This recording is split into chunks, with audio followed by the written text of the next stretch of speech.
Hello, this is Ryan of Happy Healthy Vegan. Wearing our old school shirt here today. Hi, guys. If you are watching live, as I am doing this right now, it's pretty much exactly my normal time, 6 p.m. Pacific Standard Time. I thought I was going to get started a little early, but I didn't. So good to see you guys. Good to see Tracy. I haven't seen Tracy for a bit. I guess you were on last weekend for a little bit, weren't you, Tracy? But good to see you there, Tracy. And Fu Man Poo and Metalhead, the first of our Happy Fams, along with Tracy, to join us. Happy Fams are our exclusive channel members. I can't remember if Angie sent out that discount code yet to you guys. I guess I could have looked on the community tab, but we're the shirts that we sell here, the ones we make here, press up here in Long Beach and distribute, fulfill ourselves. We're gonna try to like move them out. You know, we had a lot sitting here for a while, so we're gonna give like $10 discounts to our channel members, $10 discounts on a shirt. So anyway, if you're interested in getting a shirt, you can just join our channel members for membership for as little as $2 and you get a $10 shirt discount. So it's a pretty good deal. And yeah, Angie's been putting out some content, some video content. I hope you guys enjoyed that last one of us going to Gracias Madre, just on a chill Wednesday, having a chill little lunch. But don't worry, you guys aren't missing out if you're not channel members. But just sometimes, we'll get in the mood just to film a little something that might not be quite enough for like a regular channel video, but if you want to see some behind the scenes stuff of us, that's kind of been our specialty so far for our channel member only videos. But anyway, if you want to join, I don't want to yap about all day. The link's down in the show description, I believe, and it's just up by the subscribe button. Unless you're on iOS, I heard, then it's tougher. Just use that link in the show notes and it'll get you there. So anyway, good to see all our channel fams there, our happy fams there. Who else is on? Hey, Michael, I just saw your email today. I think I saw the notification when it came through a couple days ago, but it got kind of buried, but I just found it today, so hopefully you got my reply to you there. Yeah, I'd be more than happy to do an interview with you. If you don't mind, maybe wait a little bit. I don't want to be your first guy necessarily, but yeah, I'll definitely do it. But if you want me to be your first guy, that's cool too. But yeah, your pick. It's your channel. I've known you've been a regular viewer on our channel and live streams for a very long time. Let's see, Tracy, you were here last week. I thought you were, but you've been absent a lot because, yeah, I know I don't expect you to be able to be on all the time, Tracy. Yeah, usually Peter is on all the time, Uncle Walt. I think Peter, he said he probably won't be able to be on tonight because it's Canada Day tonight. It's like the 4th of July of Canada, I believe. Correct me if I'm wrong, guys. I apologize. I don't know all that well. Yeah, and Uncle Walt usually comes on pretty regularly. He's probably our most consistent moderator as well.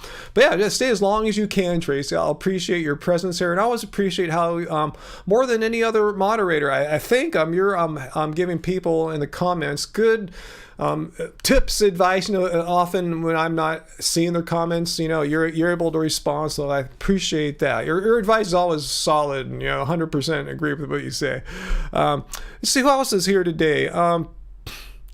J. Himsa Drake, you start with your sentence, look, I have debunked veganism many times and I can do it again. All right, go for it. All I asked is when you debunk veganism, let's go to our rules here. And here we go. Livestream rules. This doesn't apply to anti-vegan debunkers. So just in general, one, be civil, no personal attacks. Like, oh, you look old. Like, yeah, I'm 54, about to be 55. Harassing, racism, sexism, ageism. Like, oh, your hair is not as thick as it was when you were in your 20s. Yeah, that's part of aging, bro. Anyway, yeah, no spamming. But yeah, here, 3, when trying to quote debunk veganism. And I'm really strict about this. I will only discuss one claim at a time. So give me your best argument. Just don't say, oh, this, and then how about that? How about this other thing? And just stick to one point, one example, one argument. I'll only discuss one of your claims at a time. Don't bring up brand new claims. Don't throw poop on the walls, is what I call it. Don't move the goalposts. You will be timed out. So yeah, if anyone wants to debunk veganism, just follow by these simple rules. This is the logic channel. If you're going to present a debunking of veganism, present a strong argument rather than vegans are mean or did you hear about that one guy that was really deficient? No, give me your best argument. And don't just jump around and throw a new one out. Just stick to your best example. Put your whole life into it. Everything you got, and we'll analyze it. So anyway, cool. let's get back to what we got going on here. AJ Vintage, hey, our 5th channel member of the day. Oh, Engraven Babies, 5th and 6th channel members of the day. Hey, let me know if you guys, if Angie ever put that code out for you guys on the community tab to get a $10 discount off one of our shirts. So let me know if she did. I know I made the code a few days ago, and I forgot to follow up with her before going on if she put the code out to you guys. So let me know, and if not, yeah, we'll get that out to you. And maybe she'll put it out during the middle of this live stream. I could always text her. Yeah, Peter, yeah, thanks for sending me that article. I've heard that all these anti-vegans are running with it. Like, did you hear about the vegan who got like prosecuted for starving her kid to death? Like, I wonder like what the kid was being fed. So if you go and look, yeah, the kid hadn't eaten for like a week when they found it or something like that, and they're feeding it like just limited raw food. And like, what health organization in the world is suggesting, yeah, if you have a baby, feed it a very non-appropriate plan, a very extreme restrictive diet? None.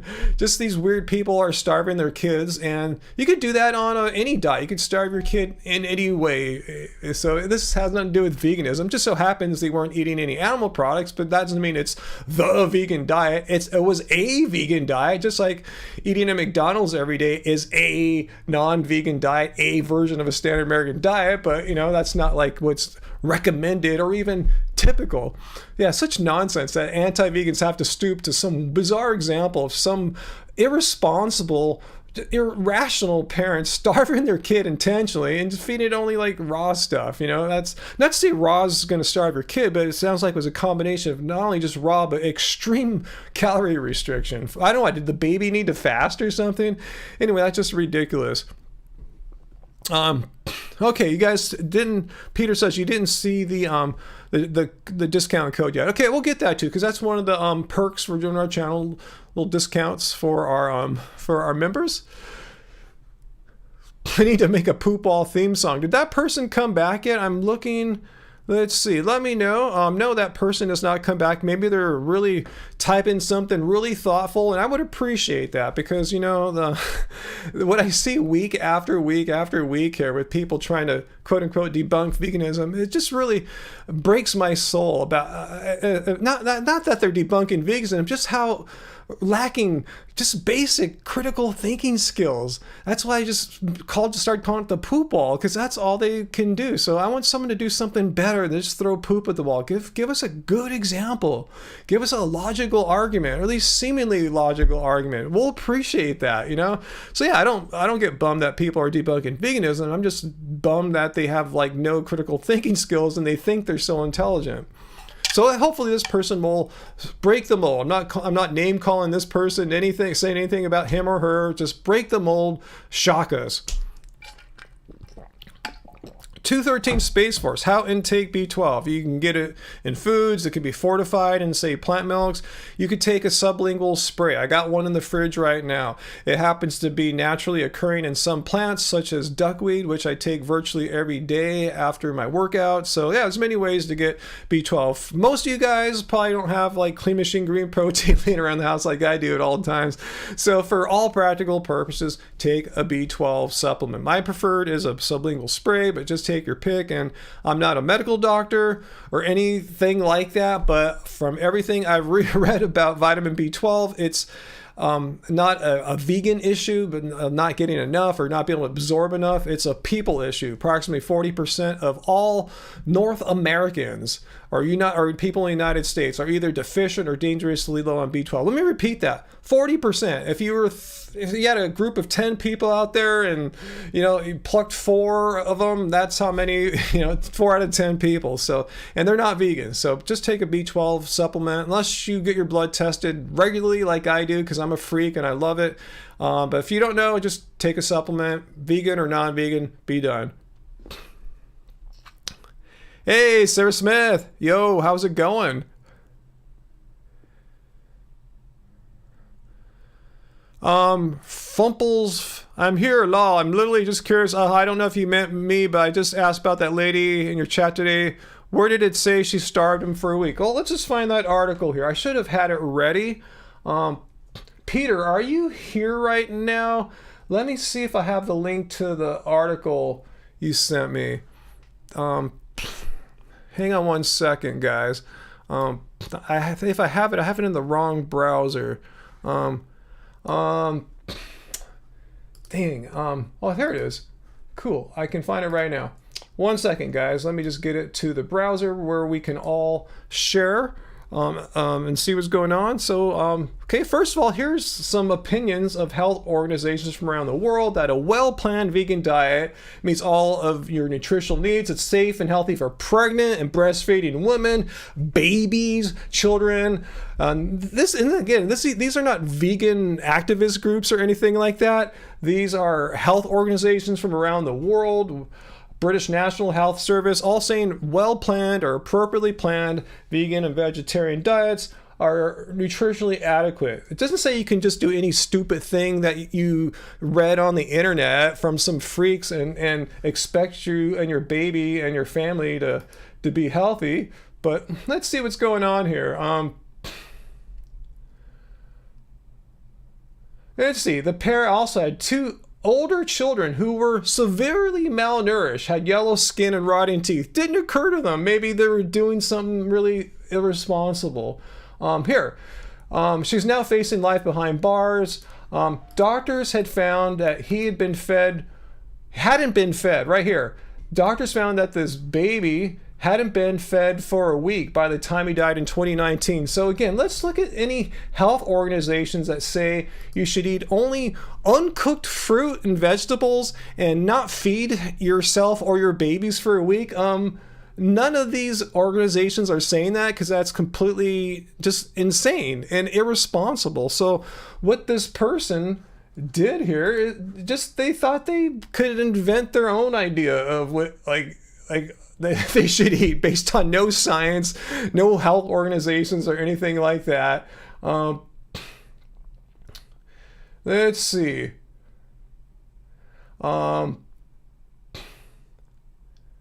The 3 children were fed a diet that consisted mostly of mangoes, bananas, avocados, and rambutan. So it sounds like they went to Woodstock Fruit Festival and just lived off what they were, experiencing at the woo-woo Woodstock Festival for a week or something like that. Like, do you see any organizations, again, that say just feed your kids fruit and everything is going to be great? Nope, they thought they knew better.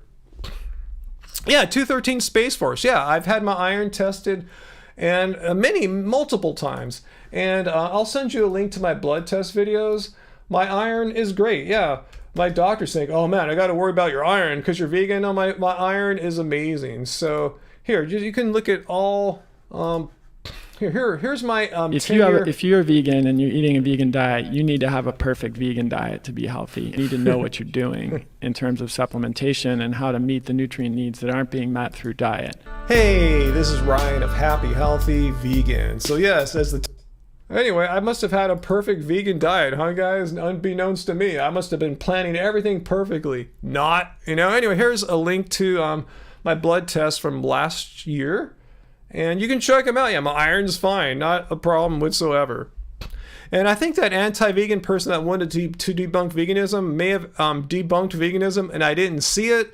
So just copy and paste it again if you don't mind. Or you can leave a super chat tip and I'll see it for sure. But yeah, you don't have to do that. I'm just saying that's one way to get something in my face 100%. But just copy and paste. I'm just a regular human being. I don't see every last comment that comes through. Sometimes I'm chatting away. Hey, Uncle's here. What's up? And was that irresponsible mom that killed her kid on a raw vegan diet who didn't feed the kid for a week when it died? Were they quote unquote fasting? I don't know, but if you don't feed someone for a week or don't feed yourself for a week, whether you call it that or not, it is by definition fasting, going without food, So yeah. But I don't know. I have no idea if the irresponsible parents consider it a fast. I don't know if they're doing some kind of cleanse. The baby needs to take a cleanse. It's getting the bananas and mangoes and raw fruits were not enough. Even the greatest diet in the world wasn't good enough. So they had to do some more weird stuff. Anyway, hey, Vegan Metalhead, thanks for the super chat tip there. Oh, I didn't miss your tip from 8 minutes ago. I'm sorry. Let me read it again. A restaurant I saw that had 20. I don't know how I missed these things. Am I going deaf or something? I guess my speaker's down too low. But anyway, a restaurant that I saw that had 25 critical and 28 non-critical violations. Some vegan could get food poisoning as they are vegan friendly. Veganism debunked. There you go, huh? I don't know if that debunks veganism, but yeah, I see what you're saying. It's really easy if you're going to a restaurant that doesn't give a crap about anything, and why would they give a crap about making sure there's no animal products in your food? Let's see, but yeah, nice, going pretty well so far, Uncle. Good to see. I'm gonna try to scroll back up and see if that anti-vegan said anything. They asked, "Can I see your comment?" I see you asking that question. And Dr. Bear, yeah, did I see that person you were conversing with in the comments on my last live stream? They cited some neuroscience as to why the whole field of nutrition is untrustworthy. Okay, so does that debunk veganism then? I mean, so basically no nutritional claim whatsoever can ever be examined via the tools of the scientific method because a neuroscientist said so. Well, again, that's an extreme claim, and I'd like to see the extreme evidence why we cannot trust a single thing whatsoever. The entire field of nutrition science is invalid, and we can't accept even the most basic findings from them. If that's what they're saying, that's pretty extreme. So in that case, we don't know anything. For all we know, vegan diets are the greatest diets in the universe, and you'll live to be 1,000 years old because, screw science. That's just my belief. My belief is, trumps any scientific evidence of any kind. But no, I didn't. Anti-vegan person who wanted to debunk veganism, I did not see your comment. I scrolled back up. So please ask again. I don't know what happened to it. So if anyone else saw it, maybe you guys can copy and paste it for me and let me know. But I didn't see it. So just ask it again. I really want to see your debunking of veganism. I really want to see it. So please, make me happy. Show me your debunking of veganism. Graven babies, that's pretty good. Pretty good in the sense that you've simulated a typical Friday night anti-vegan debunking there, so that's pretty good. My secret ultra ID is super vegan, Uncle. No, it's vegan cult leader. Remember, I am the vegan cult leader, it turns out. We've all been denying it all these years that veganism is a cult, saying that's just complete nonsense. But we were lying. It turns out I am the cult leader of all of veganism. I was just kind of hiding it for a while. Hey, Twisted Yoga Girl, what's up? Let's see. Oh, thanks, Tracy. Our moderators pointing out a comment I missed. Earlier post, the 13th disciple said, well, some plants like soy and quinoa have all 9 essential amino acids. Meat has more amino acids. Okay, so what? Okay, say meat has more amino. I don't even know if that's true, but let's say it's true. Does that mean he who ingests the most amino acids wins or something like that? And if you don't ingest the most amino acids, you're going to be nutritionally deficient. Your blood tests will be bad, or you'll be unhealthy or something like that. And who says vegans eat just soy and quinoa? I can go weeks without either having either of those. We eat a balanced, diverse array of plants, getting in a wide variety of nutrients and amino acids. So yeah, maybe meat has more than soy and quinoa. So what? I don't even eat those foods all that often. But again, it's not he who gets the most amino acids wins in the game of life. The question is, are you getting sufficient amino acids? And if you're not, you can always take a vegan protein supplement like non-vegan weightlifters and bodybuilders and athletes do as well. Is it because their diets suck? No, it's because they want to get a little bit more. So you can always do that. You can always take a supplement if you want a little bit more. But again, this whole notion of this food has more of nutrient X, Y, and Z than this other food does. So what? Who cares if it has more? Does it therefore mean conclusively that if you don't eat that special food that you're going to be deficient?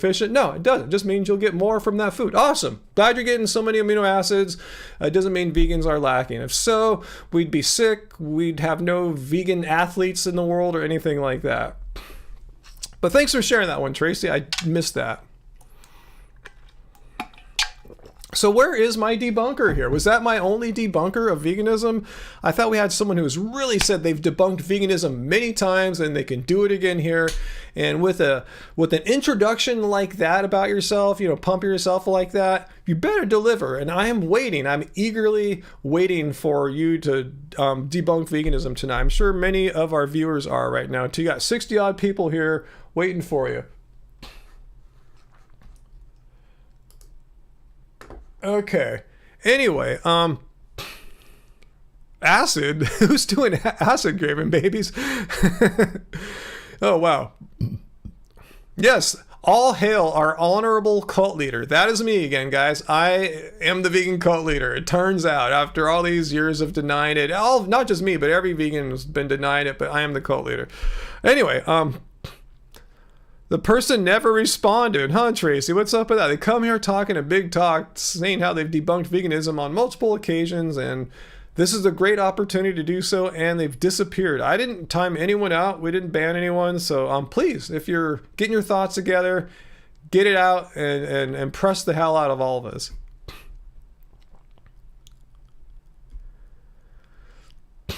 "13th disciple." So you're saying vegans can't get all the essential amino acids. Well, I've made multiple videos throughout our 8-year history here on how that's a complete myth. Vegans are not lacking any of the essential amino acids.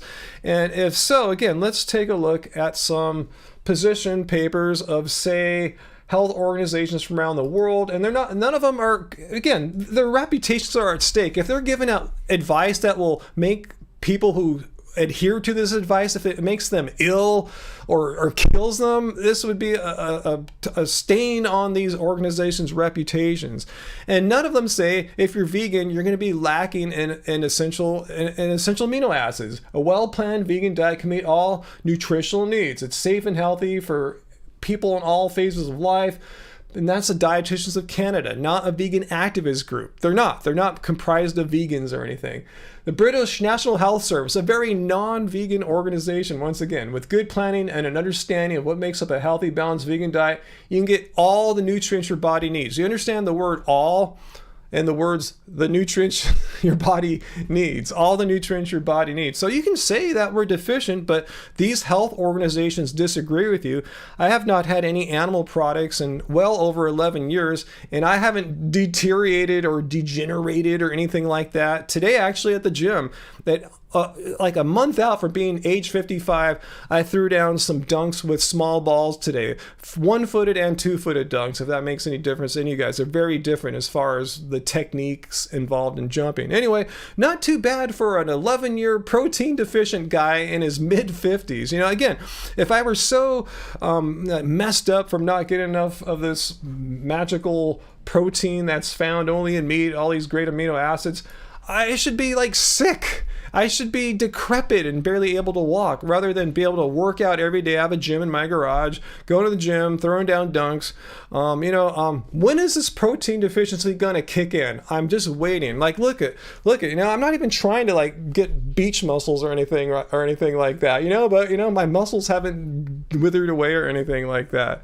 So yeah, thanks for sharing.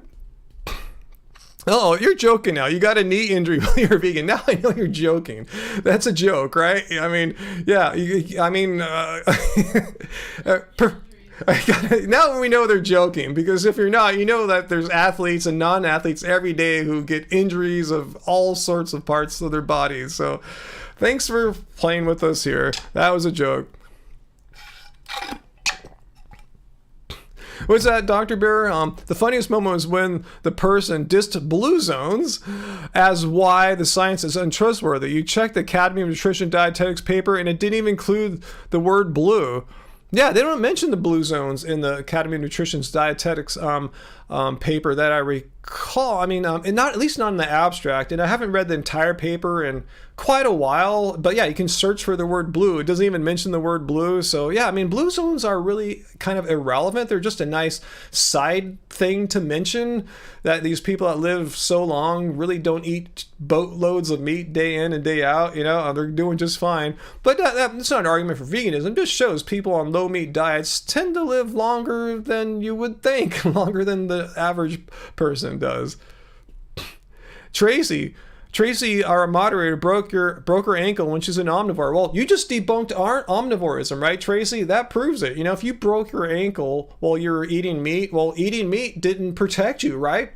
It should have, because eating meat does all these magical things, all these magical amino acids that vegans don't get. So if the magical amino acids of meat didn't protect you and your ankle, Tracy, I think we've just debunked meat eating, right? What do you think? I mean, that's the kind of logic that we're facing here week in and week out. Yeah, Patrick Bamumian.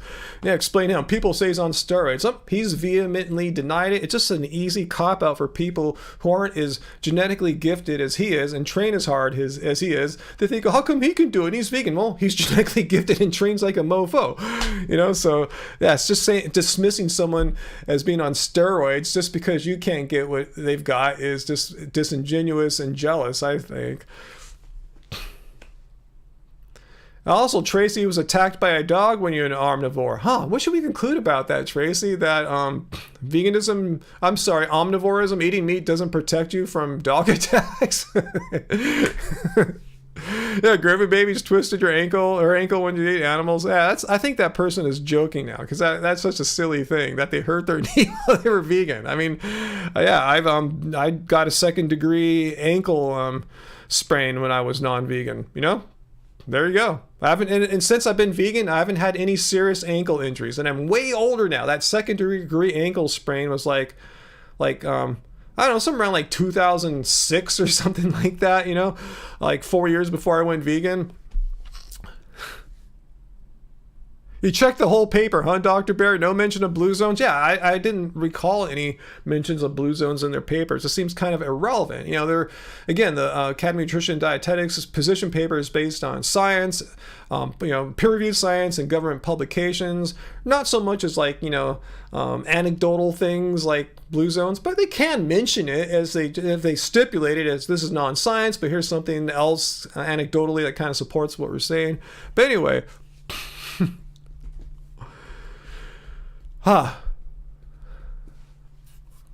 No, so 13th Disciple is not an anti-vegan. Where is our anti-vegan friend at? Where did he or she go? They came here, talked a big talk, and then left us. What is a blue zone? Democratic lands? No, you've seen those that book and people talking about blue zones, areas around the world where people live to be a disproportionate amount of their people live to be 100 years old. You know, and not just 100 and just barely getting by. Like, a healthy 100 years. So just not like sitting on death's door for like 20 years or something like that. And just to sum it up, yeah, we have a blue zone right here in Loma Linda, Southern California, the Seventh-day Adventists. But you don't have. Usually, they're in faraway lands where people still can be. A few places where people are still eating old traditional diets, heavy in plants, low in animal products, and yeah, they tend to live a lot longer than your average person. Dairy Fairy. Patrick I've heard him say he was never on gear. Unless something's changed. I remember listening to a Rich Roll podcast maybe 5-6 years ago where Patrick Babumian was on it, and he said he never took gear. He said at the gym he worked out at, guys were always complaining and try to get him banned or something, saying he was on gear. He said, no, he just is genetically gifted and trains hard. Yeah, the blue zones have nothing to do with politics. I'm not sure why the author of that book called them blue zones. Oh, Twisted Yoga Girl. They had a sick out. You couldn't visit your cardiologist. Are you okay, Twisted Yoga Girl? Do you have a heart issue that you're getting checked out? And if you don't want to share it, totally cool. I understand, but I feel for you, and I'm curious if you don't mind sharing. If you don't want to, like I said, totally cool. I don't watch Vegan Lifting Logic's content regularly. I do from time to time, and I watch his posts. I see his posts on Twitter. So I haven't seen it yet. What kinds of things should vegans stop doing? Like I'm just kind of curious.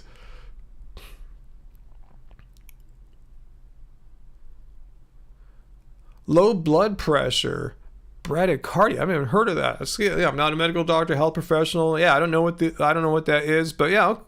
Well, hopefully you'll get back in soon and get tested, and hopefully you'll be good. And if not, it's not bad, and they'll be able to figure out what to do quickly and safely. So best wishes to you there, Twisted Yoga Girls. See, even vegans can get ill. I remember on my last live stream, someone said, veganism is debunked because so-and-so got cancer, or the founder of the Vegan Society got cancer. How can that be possible? It's like, why wouldn't it be possible? Because nowhere does it say that if you're vegan, you will never get sick, never get a disease such as like heart disease or common forms of cancer, high blood pressure.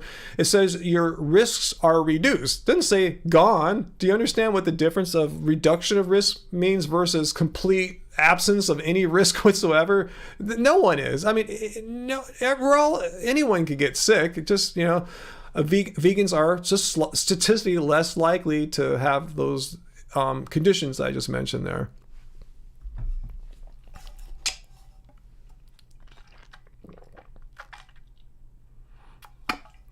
Hey, Fu Man, how's your stomach, man? I remember on the midweek live stream, you had some kind of burrito situation. So hopefully you are you better today? I would hope so. Like, what? Here we are, like 2-3 days later. Hope you're feeling better, Fu Man.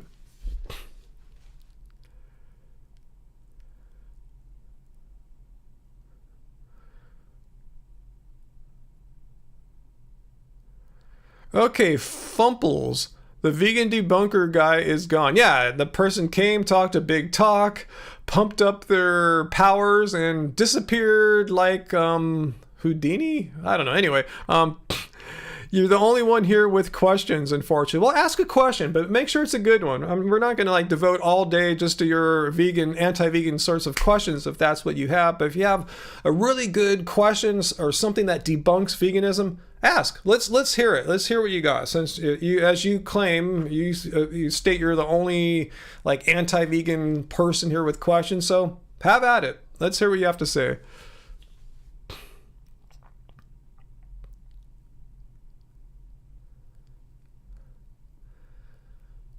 Burrito Situation. I don't know what happened to Fu Man. Yeah, he had a burrito situation last week. Let's see, or last on the Tuesday live stream. He said, Ryan, the burrito was evil, barfed and got the runs. Oh man, you feel much better now. That sounds like food poisoning, or possibly. I'm not saying this was the case, but it's possible if you've been vegan a long time. If they some cross contamination with like cheese, lactose, that could have triggered you maybe, but it just could have been good old-fashioned food poisoning. Hey, Teresa Ramirez, welcome. You're transitioning to a vegan diet. You read Mastering Diabetes and it made you a believer. Yeah, I know half of that duo. I don't know the other guy. I know Robbie. Him and I have known each other since 2013. Really friendly, nice, sweet, honest guy. I wish he'd stop eating raw vegan, but besides that, totally great guy. And cool. If you have any questions or anything you want to ask here, feel free, Teresa. Even though the topic on Friday is the title of the video is Debunk Veganism, but really it's just Ask a Vegan Anything. But on the Friday live streams, I like to open it up to the anti-vegans to come here to try to debunk veganism. But yeah, since we're kind of light on the anti-vegans right now is a wonderful time to ask anything you might want to ask as a new and transitioning vegan. But I've been vegan for 11 and a half years now. I'm 54 years old and, I'm still here. I'm still doing well. I put my blood tests up every time I get them done, like a year and a half. Not deficient in anything. I share my athleticism, doing fine, beating guys half my age of basketball regularly, not like on rare occasion, but regularly. I'm doing fine as a aging long-term vegan. So if you have any questions, go for it. Star Crit, I wonder if Han Solo's cousin will be appearing this evening. I hope they do, but I hope he left so many super chat tips last week. I feel really bad and guilty. So I hope he shows up and doesn't leave so many super chat tips. I don't want them to get in trouble. It's the Graving Babies. Had high blood pressure in the past. Now you have normal to low blood pressure. Yeah, my blood pressure as well has been really good. I think it's usually like 110/70 or something like that when I get it tested. think it was a little higher than that last time. They measured it when I went to the dentist, but I went there to get a tooth extracted, so I think I was a little more nervous than like, I'm just going to the doctor for, just to get a script for a blood test.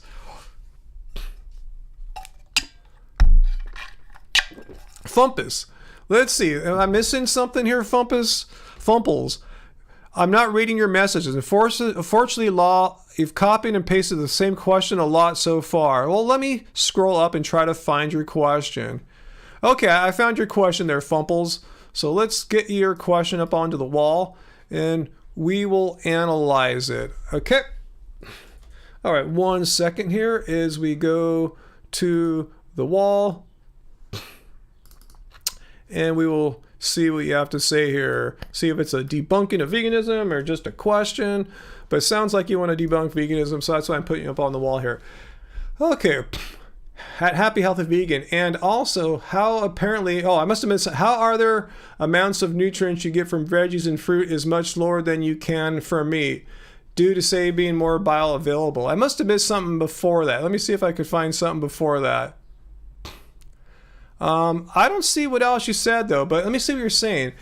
So are you saying if you don't eat meat, you're not going to get the nutrients that your body needs? Am I understanding you correctly there? So let me know if that's your question. You're saying meat has nutrients, and you're claiming meat's more bioavailable, and if you're not eating meat, okay, is that what you're saying? So you're saying, if I got it right, make sure we're clear here. You're saying that if you don't eat meat, you're not going to absorb sufficient nutrients, and therefore vegans should be deficient, and we should be able to measure this, not just like speculate. These things should be noticeable. They should show up on blood panels. It should show up like as vegans being frail or weak or something like that. So let's understand the first part. You're saying that if you don't eat meat, it's pretty much impossible or extremely, extremely difficult to get the nutrients your body requires. Is that your position there? I'm trying to like extract what you're saying here and state it in a very clear way. I'm not trying to misrepresent you. I'm trying my best to pull out from your thinking here, which is kind of jumbled, a clear thought. Is that it? Yes or no? Do you guys, as we wait for Fumples to come back, do you guys think I represented their idea fairly here? Let me know.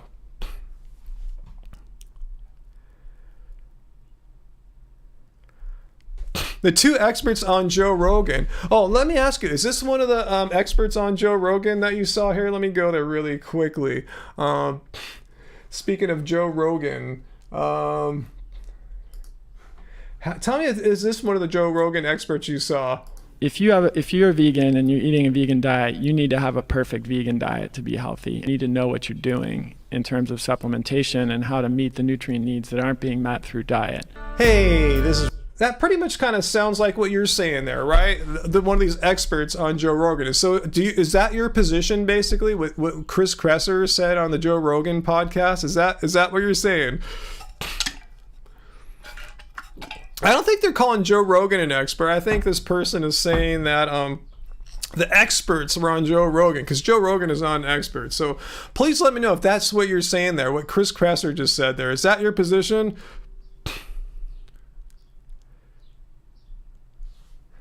No, I'm just trying to understand. I mean, anyone could say anything. So okay, so Rob Wolf and some lady who you're not mentioning, is that pretty much what they're saying here? Like what Chris Kresser said. They may have not said it exactly like that, but let's hear it one more time, okay? Is this what you're saying that is this, because Joe Rogan would agree with this. So let's hear it one more time. So is this like let's just look at Chris Kresser here. Is this a position you agree with, Fumples?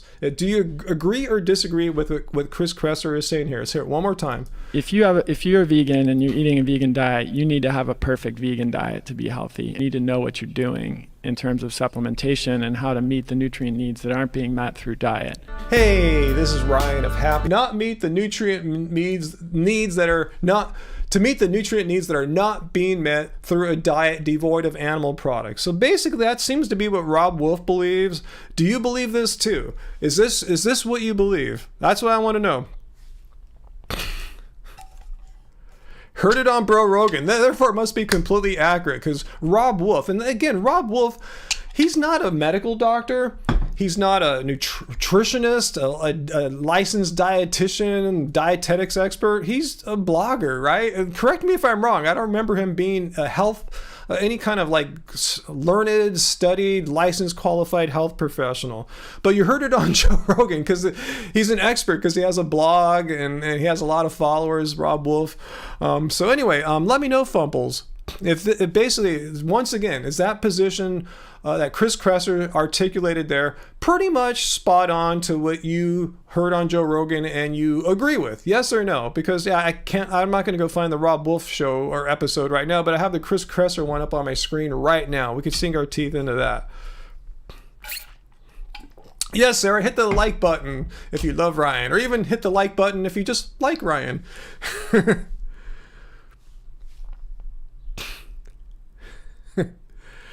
So come on, Fumples, tell us yes or all you have to do is say yes or no. Yes, what Chris said there is more or less what I agree or think. You know, just let me know yes or no.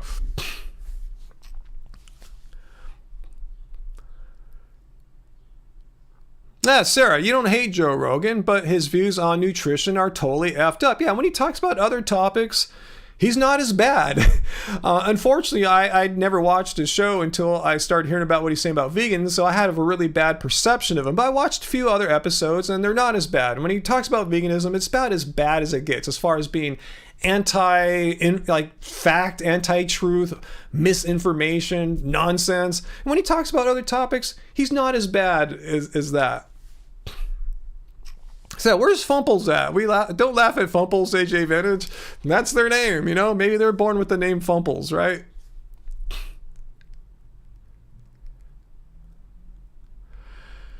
So anyway, as we wait for Fumples to just say yes or no, like yes, what Chris Kresser said there more or less articulates my position or Rob Wolf's position, just yes or no. As we wait for that really difficult reply from Fumples, let's move on. Hey, Andrew. Oh, there's Fumples.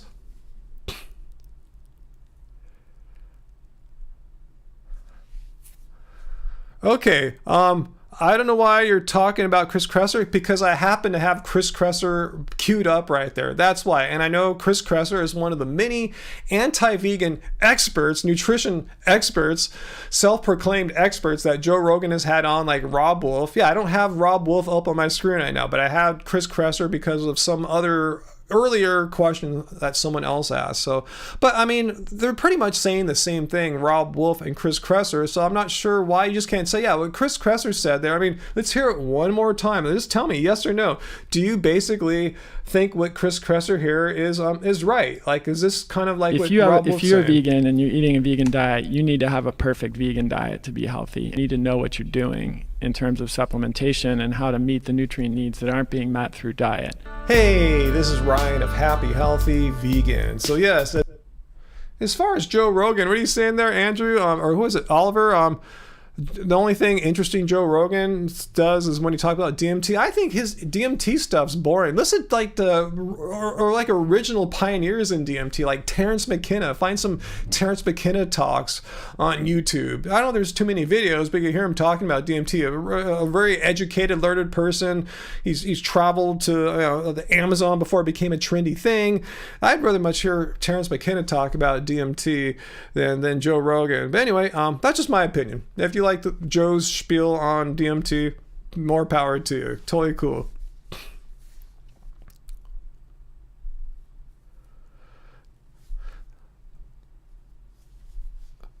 So Fu Man, yeah, I'm not Cratch on the info. I'm not sure what you're talking about there. Yeah, I don't watch Joe's podcasts, and so I don't know what Rob Wolf said, but I can predict that Rob said something kind of like what Chris Kresser said there. Do you agree or not?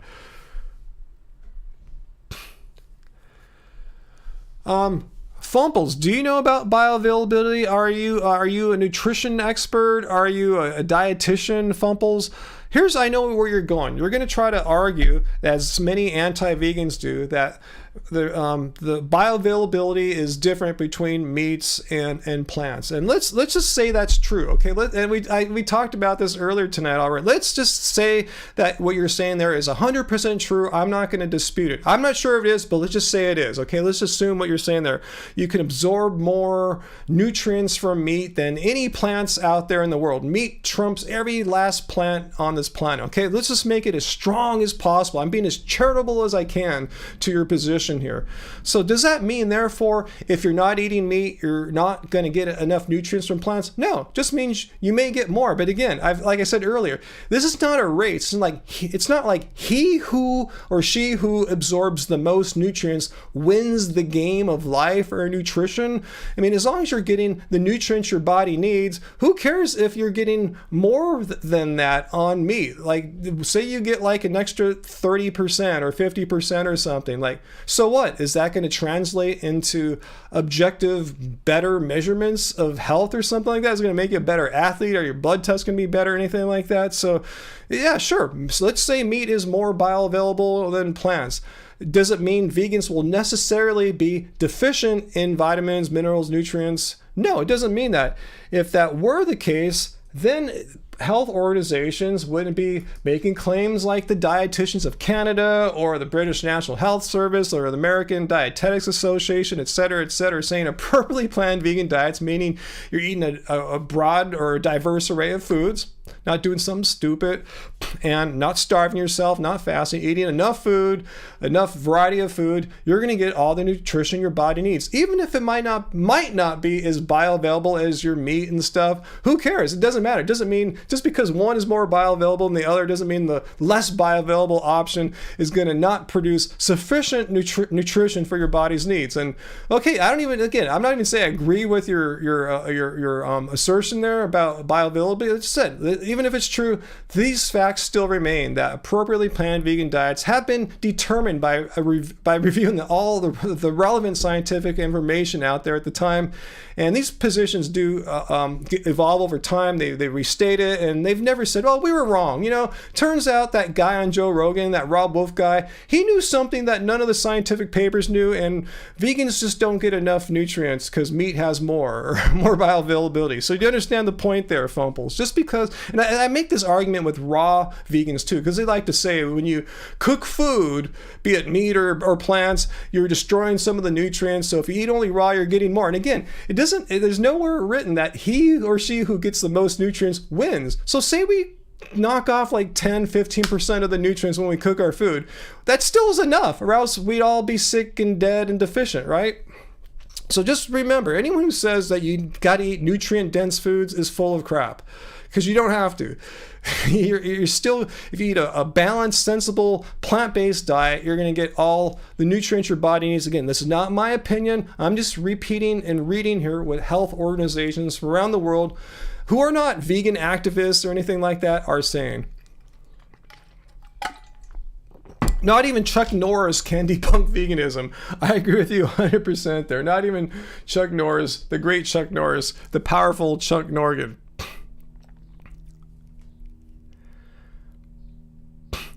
Okay, so Fumples is saying meat is way more efficient due to bioavailability.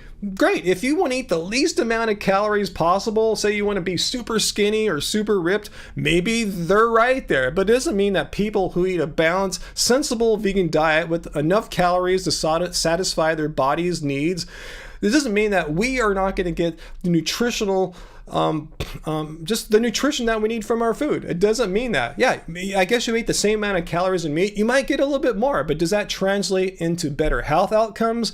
No. If it did, why do meat eaters on average have a shorter lifespan than vegans? Why do meat eaters have a higher risk of dying of the leading causes of death? Well, those who eat only plants have a reduced risk of dying of those diseases. So it's not like, yeah, eating meat, you're going to have this wonderful, getting all these nutrients that meat supposedly has, you're going to have these wonderful health outcomes. It's not translating that into as far as longevity goes, or getting the diseases that shorten your life. Anyway, thanks for asking your questions there.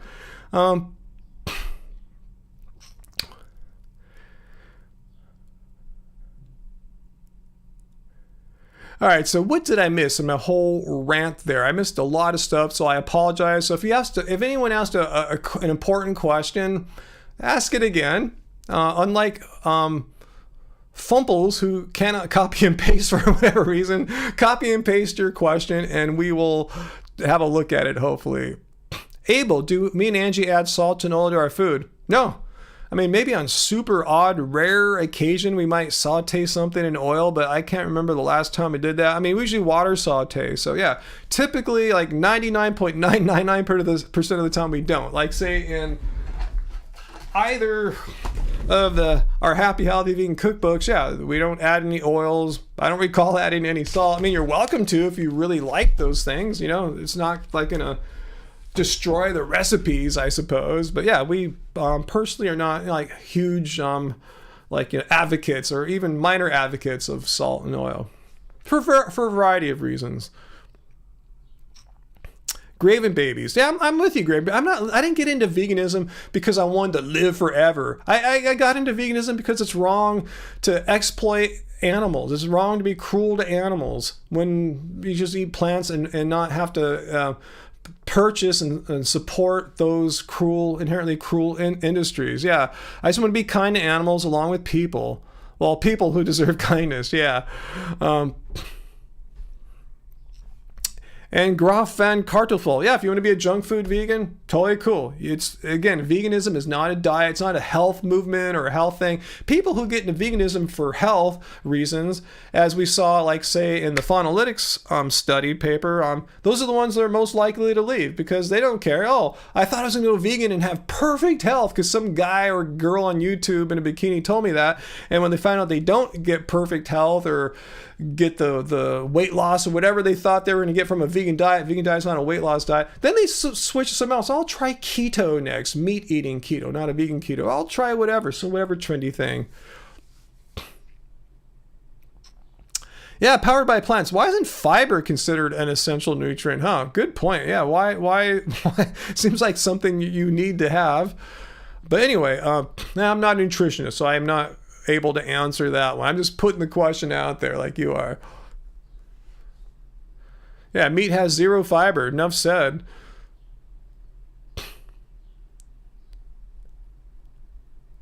Fu Man Poo. Be kind until it's time not to be. I like that.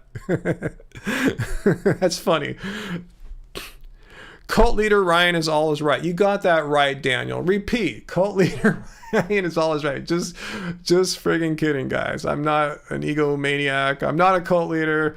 I am just a guy with a weird sense of humor.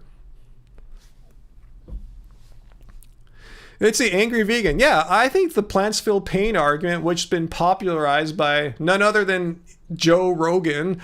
It's one of the most common objections. It almost always comes up when you discuss veganism with people. So ask them, well, do you walk on grass? Do you if you own a home, or do you mow the lawn? I mean, it's funny. I have said people suddenly, strangely, who have no concern for the well-being of animals, bizarrely become plant activists of all things when they hear you're vegan. But what about the plants? They have feelings. They scream. Well, your animals that you're eating and killing every day scream. We know that for certain, but I've still yet to see a tomato scream. Where's Han Solo? I'm hoping Han Solo didn't get in trouble for leaving so many super chat tips over the last few live streams. But yeah, I felt bad last week or Tuesday. He was like leaving way too many super chat tips. I go, you better chill out. But anyway, yeah, Han Solo, if you're watching, you can come just hang out with us. You don't have to leave any super chat tips. We just enjoy your presence, your delightful comments, and you're one of the channel members, a happy fam too. So if you're watching after the fact, Han Solo's cousin, see, hello, we miss you, and I miss you, and people in the live chat miss you too.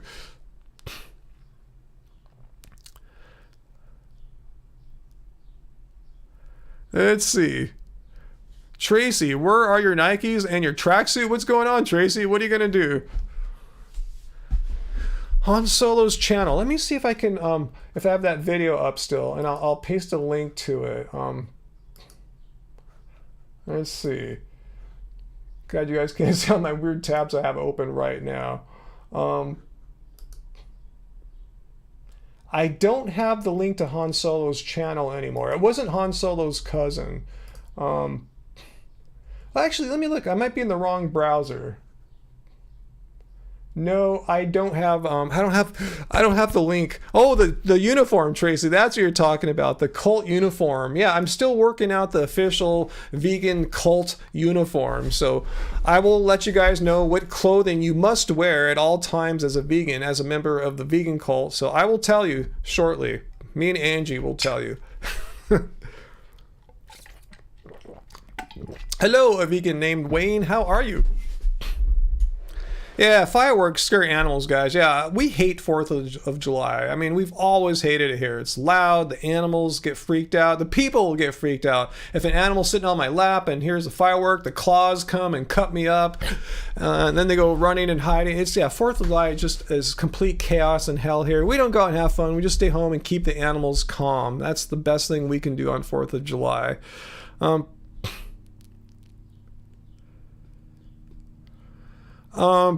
Fumples, you have a question. Okay, I don't want to put it on the poop wall. A lot of the keto carnivore doctors reckon the real problem is in the seed oils and sugar. What's my thoughts on cholesterol? First of all, seed oils and sugar don't necessarily have much to do with cholesterol. As a vegan, the only thing that really will raise your cholesterol, again, I'm not a medical doctor, nutritionist, but I know about this because I saw my cholesterol go up, and it seems to be raised by more genetic factors than foods. Because anyway, I was going to say foods that are high in saturated fat, like coconut oil. So I try to look out for foods that are made with coconut oil, like ice creams. A lot of delicious stuff's made with coconut oil. Reckon the problem is seed oils and sugar. Well, you don't have to eat seed oils. I tell you, as a vegan, we don't use seed oils. There might be some seed oils in the foods we buy that are not made by us, but we don't really eat too many processed foods. We're really whole food, plant-based. So if the carnivore and keto doctors reckon it's the seed oils and the sugars, well, again, you don't have to have seed oils. Both of our books here, once again, no oils. You don't have to use oil as a vegan. I don't know why people get this weird idea that if you're vegan, you're going to just use a bunch of oils and sugar. Again, we don't add sugar to anything. Someone could tell me if I'm stand corrected, but I don't recall Angie having sugar as any ingredient. We have like 100 recipes between these two books. No oil, no sugar. So ask your keto doctors, are they cool? Or if you tell them, hey, what about vegans that don't use seed oils and sugar? Are they fine then? See what those people say to you. I'm curious.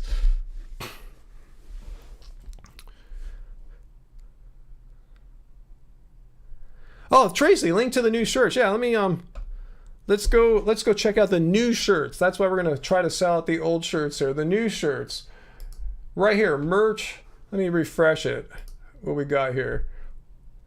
Yeah, Angie made a new black shirt, a new It Doesn't Suck Being Vegan shirt, and unfortunately, I don't think mine's gonna get here until like tomorrow, so I couldn't wear it on today's live stream.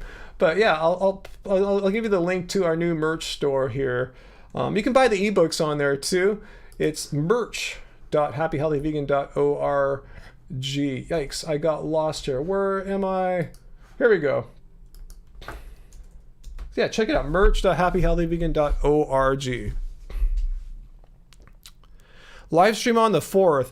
I tell you, it's really crazy, Powered by Plants. It's really crazy here on the 4th. It's like a war zone. I'm not, no hyperbole. It's just nuts here. Like all the noise, explosions, and the police don't give a crap here. Our overpaid police department just, it's illegal to use any kind of fireworks in the city of Long Beach. Yet fireworks are going off every direction. Illegal fireworks too, like bombs and crap. I just heard one today in the middle of the day.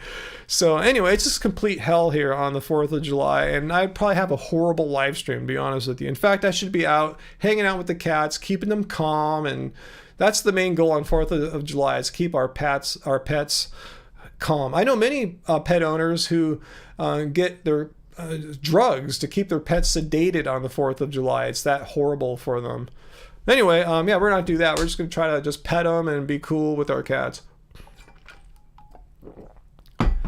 I don't know, Dr. Bear. Fireworks are forbidden throughout the city of Long Beach, and most people don't give a crap. So hopefully your neighbors are more law-abiding than what Long Beach has here. But, they might as well make it legal. It wouldn't make any difference. It's still going to be a crazy night of explosion and mayhem.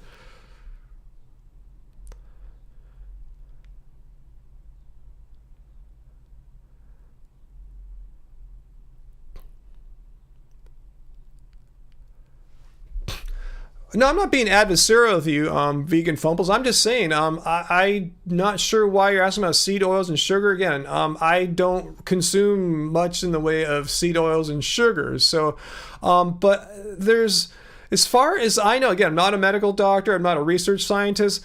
Those aren't the things that like increase your risks of dying of the most common forms of disease, like heart disease, diabetes, stroke, most common forms of cancer. These are diseases that are going to take out the vast majority of people on this planet. Hate to say it, if not us, people we know, loved ones, these are the diseases that are going to get most people.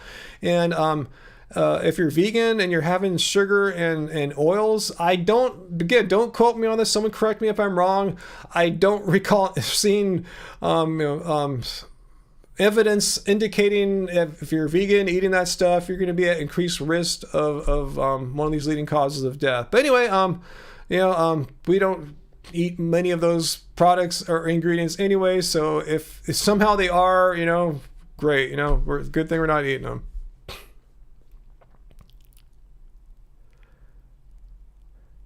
Let's see. That sounds good, Uncle. Yeah, I usually don't get those Trader Joe's like frozen type meals. Yeah, I know many of them are like kind of microwave based. I tell you, we don't have a microwave, so yeah. But yeah, I think you told me you don't need a microwave for a lot of these things. Yeah, Teresa. Thanks, Tracy, for helping out Teresa there. See, Tracy, I told you, how about people who I don't see the question, but yeah, Teresa Ramirez, if you have any questions you'd like to ask me, again, long-term vegan here, and many other long-term vegans here in the chat. But if you want to ask a question, Teresa, because you said you're new or on your way to transitioning to vegan, let me know how I can help you. But I'll do a preemptive answer for you. I know when you're new to vegan, you might have all the best intentions and enthusiasm, but if it's going to be a lot easier in the new early days of you being vegan if you have go-to meals. I'm sure Robbie and Mastering Diabetes, they probably had suggestions for you. Again, I would suggest checking out the Happy Healthy Vegan Cookbook. We have the latest book, that's this one, the actual Happy Healthy Vegan Cookbook, available in print, as I'm showing here. Keep it card, baby, that's only ebook, but we have this in print and ebook, and we'll even autograph it for you if you like, Teresa. Angie, she's the one that made this, my partner, my wife, and she's been a vegetarian since the 1980s. Talk about, hey, vegans are all gonna like fall apart and stuff, and we're both doing just fine. So let me show you where you can get that at if you would like to, because I'm saying you'll get some good meal ideas, and these aren't like gourmet fancy meals or anything like that. These are meals that you can prepare on a daily basis. That's what you need. You don't need fancy meals to impress your friends. You just need simple, delicious, tasty, and healthy meals that you can eat day in and day out and not have to worry about every day. Gee, I'm a new vegan. What should I eat? I have no idea. And this will give you plenty of ideas. So here's the store, an ebook, print book.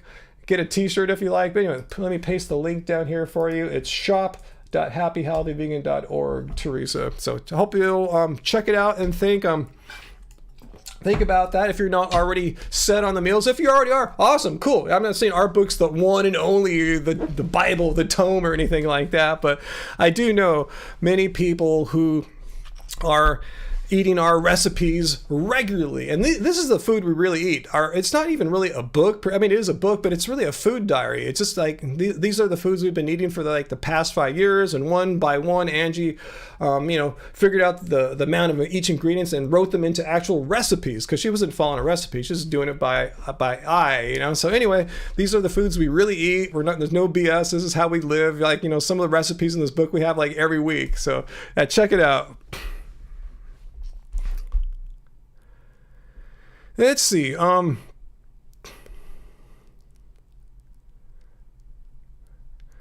So where are all our vegan debunkers here? I feel so like a failure. I didn't do a proper job promoting this video, to the anti-vegans.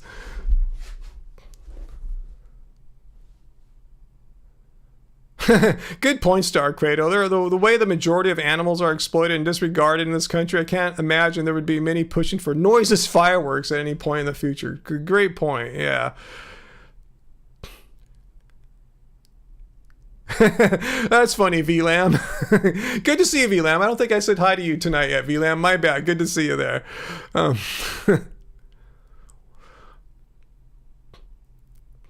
Yeah, thanks Tracy for elaborating a little bit more about the recipes in Angie's cookbooks, the Happy Healthy Vegan cookbook. Yeah, pantry staples, simple foods, nothing fancy, no oil, easy and delicious. Because when I'm hungry, we want to eat. We don't want to sit there and prepare something for like 2 hours and wait another hour for it, 3 hours later. You know, we just want to eat. Like make something in 15, 20, 30 minutes and be eaten. Yeah, Sarah's right. Totally. Transitioning can be a learning curve for sure. It's because like it's new. Once it's not new for you anymore, then you got it. You know, it's like if I were to travel to Hong Kong. Is that where you're at, VLAM? I think that's what you said. Yeah, anyway, if I were to travel to Hong Kong, I've never been there, you know, but I wouldn't know where to go, what to do. I need help. I need someone to provide a guidebook, something for me to follow, some help to narrow out, you know, there's like a million possibilities and options, like where I should sightsee, what I should eat, where I should go. I need someone just like funnel it down. Here's like what you should be doing. That's kind of what our book is.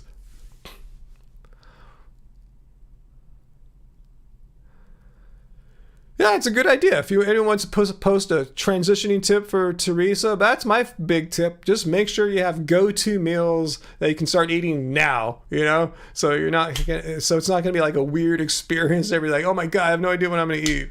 Veganism shouldn't be weird. I mean, it might be a little different at first, but once you have go-to meals down, it's just a normal part of your life. You don't have to think about much.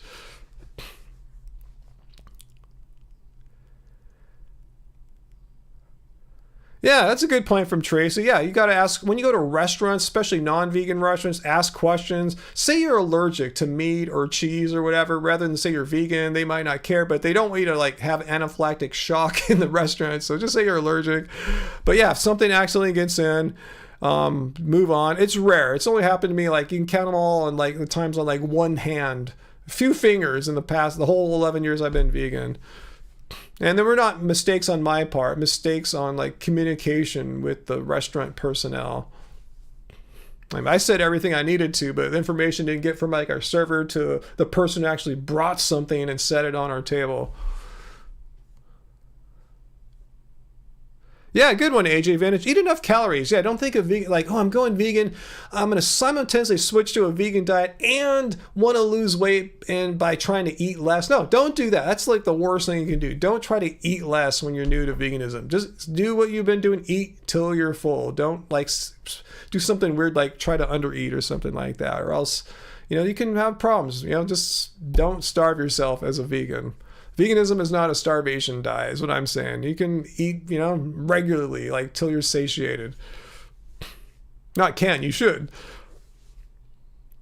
And Tracy brings up a good point. You might need a little bit more volume because typically, unless your foods are full of tons of oils, you know, plants are typically a little less calorically dense than non-plants. So yeah, you might want to.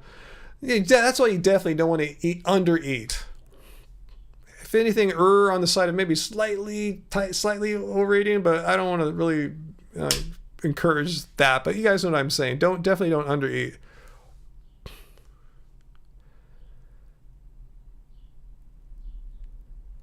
Yeah, there's some more great tips from Tracy. Awesome.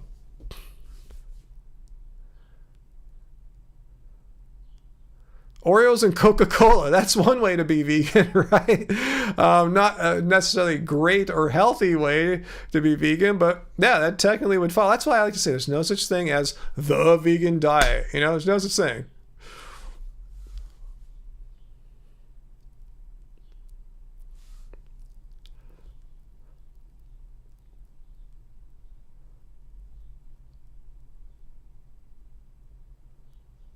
Oh, the California Vegan Adventures isn't working anymore right now. Thanks for pointing that out. Let me check it really quickly here.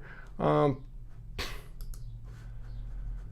it goes down sometimes. Let me look really quickly here. I'm bad at like checking the server all the time. Yeah, it's done. It's messed up. Okay, thanks. Oh no, it's working for me right now. I see it. I'm seeing it right now. Huh. Maybe hit refresh or something. But yeah, I definitely see a Oh, well, maybe that was in the cache. Let me hit refresh. Let me just check one more time what's going on here. And I will.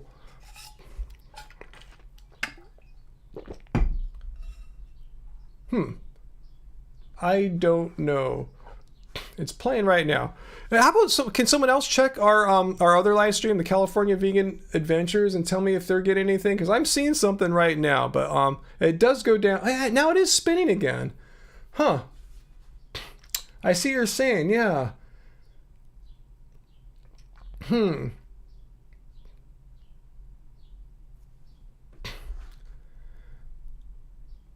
Yeah, someone else let me know. Yeah, our Love Spirals website was down for maintenance the other day. But yeah, if someone else has seen this, it just kind of spinning our California Vegan Adventures live stream. If that's messed up, I'll just end that stream right now, and I'll troubleshoot it and get it back up. It sucks. I wish it just worked forever. Hey, Astro alumnus, how is it going? Do I have a tip for transitioning vegan? We're all giving tips. Yeah, we're giving tips for Teresa. Teresa's getting a boatload of tips here. Okay.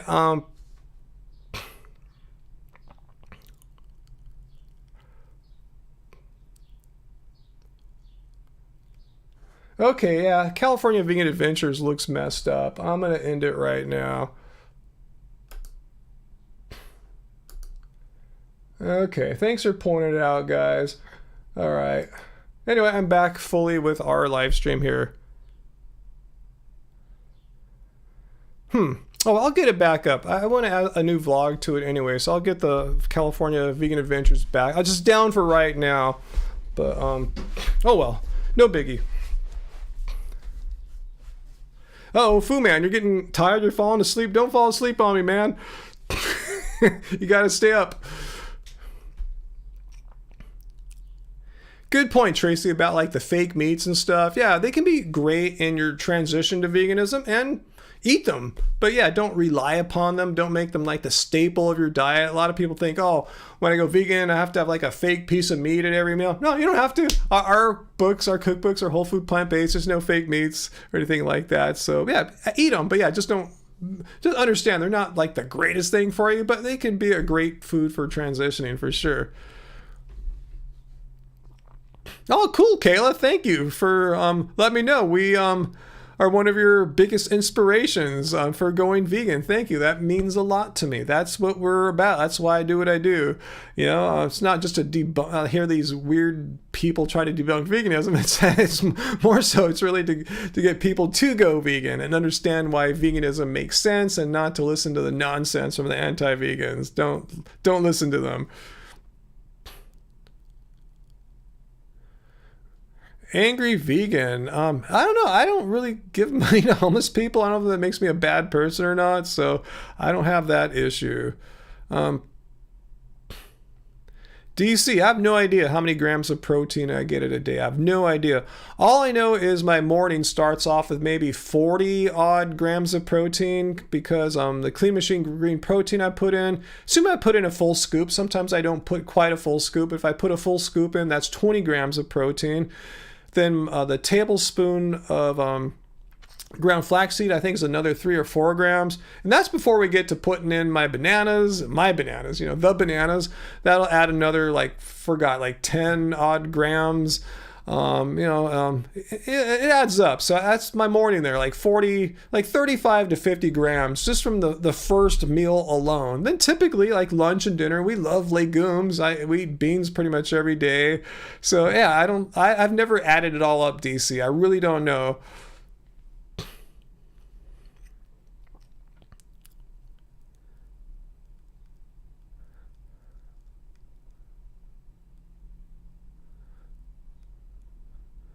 Yeah, Sarah, I'm like you. I tend to donate more to organizations. I know there's a downside to that too. There's the overhead costs. So not even close to 100% of donations made to organizations go to they're helping. It has to, pay for the whole organization, the buildings, the salaries, the electric bills, and all that stuff. But yeah, that's what I tend to do as well.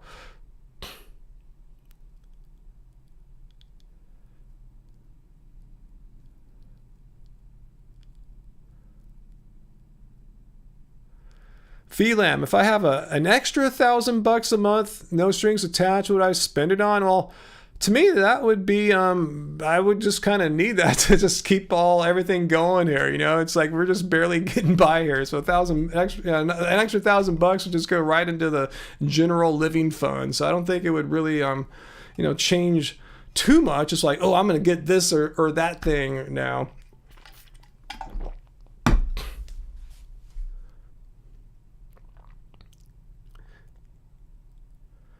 Let's see, what else are we asking here?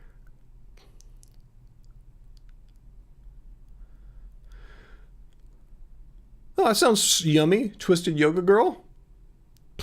You spend that $1,000 on massages. That sounds great, Sarah. Imagine how much one's life would change if you had an extra $1,000 a month devoted solely to massages. That's a lot of good massage in there, huh? Yeah, I'm with you, Dr. Bear. Yeah, housing costs are astronomical everywhere. No wonder there are homeless folks, and it's tough to get a job. If you're homeless, we need affordable housing. Give housing to the homeless. Yeah, I agree. That was one of my issues I was passionate about when I was running for city council, how to differently fund the city budget so money is more efficiently spent, and homeless are not being addressed in any kind of serious way. But yeah, housing is astronomical, and I'm really blessed because I this house I got back in 2001. So I'm kind of frozen in time. Like my mortgage, my rent's pretty much frozen in time. So for everyone else though, yeah, there's inflation, and yeah. That said, it's not my monthly costs aren't frozen in time. Every year, property tax goes up, I think 3% or something like that. So it does. It goes up gradually over time, but that's just a small fraction of the complete total monthly money devoted to living here is. Yeah, AJ, I'm with you, man. Universal healthcare. Why are we the only major nation not to cover all our people? Yet we spend more than any other industrialized nation, and that money we put into the system is super inefficient. Talk about inefficiency. It goes to a bloated healthcare system or health insurance system, and we don't get the same outcomes that the other countries get who spend less per person. Yeah, it's really.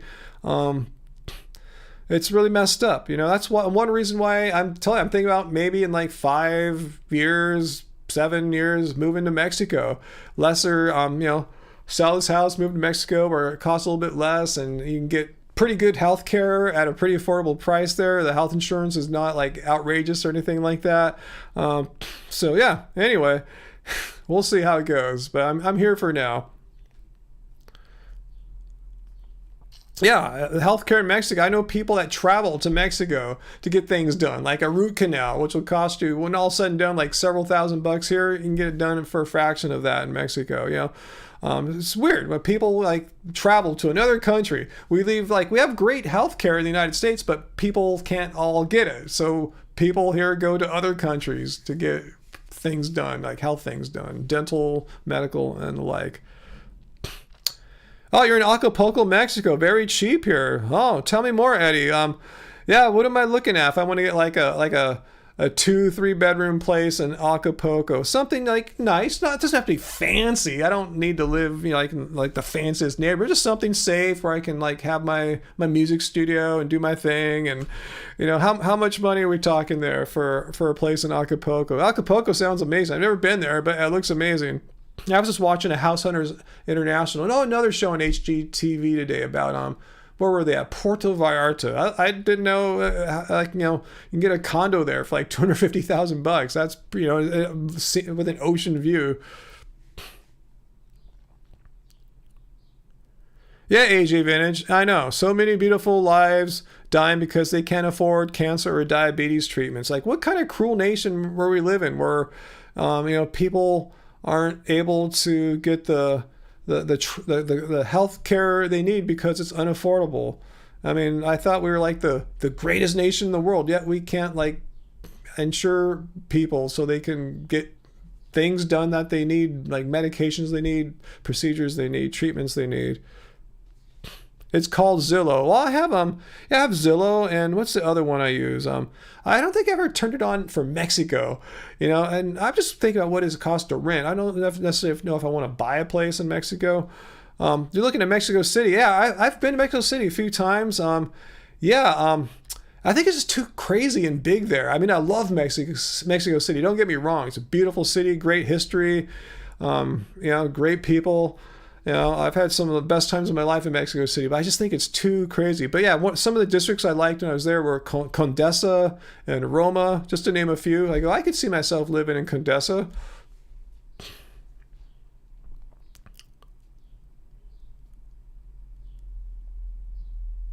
Wow, Dr. Bear, that is some harsh thinking. Homeless people deserve to die? No, they're humans, just like we all are. They just had some bad things happen to them in life, didn't have a safety net to help them, protect them. They end up in the streets. No one deserves that. It's just unfortunate situations. We need to have compassion, for people. How are we going to have compassion for animals if we can't even have compassion for people? Yeah, the Love Boat always stopped at Puerto Vallarta. That's what Angie mentioned too when we were watching that episode today for lunch. Yeah. Apparently it's a really deep water harbor or bay there, like 1,000+ feet deep, incredibly deep for being so close to shore. Yo hablo español un poquito. Just a little bit, because I've traveled through Mexico before, so I wanted to be able to. First time I went there, I just felt so like, whoa, I don't know enough Spanish. So I studied really hard and went back many more times. But yeah, the best way to really have a language stick is to be immersed in it, So I never really got to spend a long time, like weeks or months or anything like that. But it comes back. I still have my books and stuff. It comes back, I just haven't been utilizing that part of my brain for a long time, but I'm realizing now I need to, because I may be living in Mexico in the not so distant future. Meaning like 5 years, something like that, Ryan is fluent in Spanish. No, not even close. Let's see, Eddie. Rent for a 3-bedroom here in Acapulco is about $650 a month.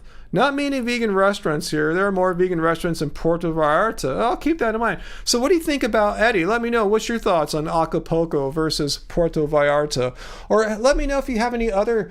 I would prefer the west coast of Mexico as opposed to like the east coast, like the Yucatan Peninsula. I've been there. I've been to Cancun, and it's beautiful, all that, but it's just way too tropical, and I don't like all that humidity. You get a cooler breeze on the west coast, from what I understand. I never visited those west coast towns. Well, if you guys have any favorite towns along the west coast of Mexico, of mainland Mexico.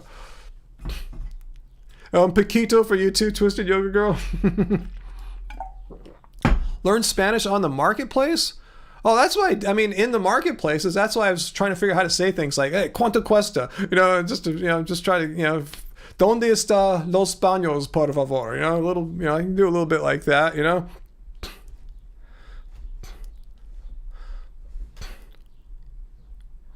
Podría traerme un cerveza, por favor.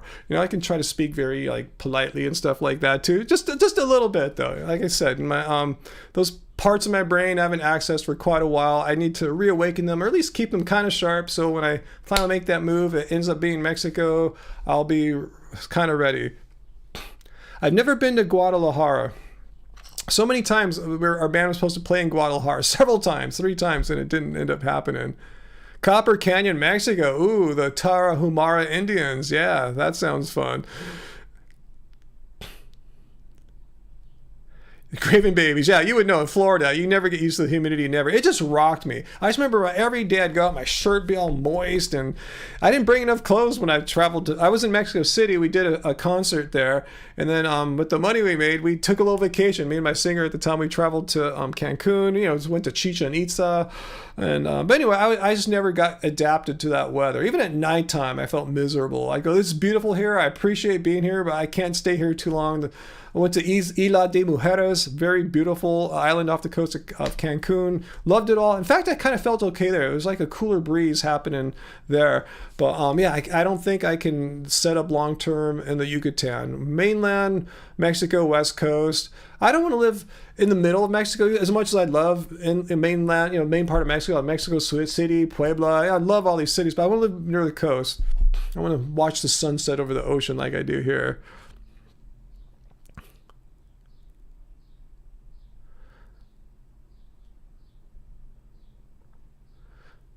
That's funny, Chris McGowan. No, you got to learn more than just from movies.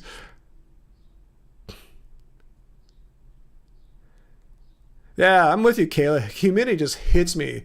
It just destroys me. I think just for me personally, I think it's because I'm so big. I run warm, and just once you add all that heat and humidity, it just breaks me down. I can handle the cold better than humidity. I handled like 9-degree Chicago in January way better than I handled like August in Cancun.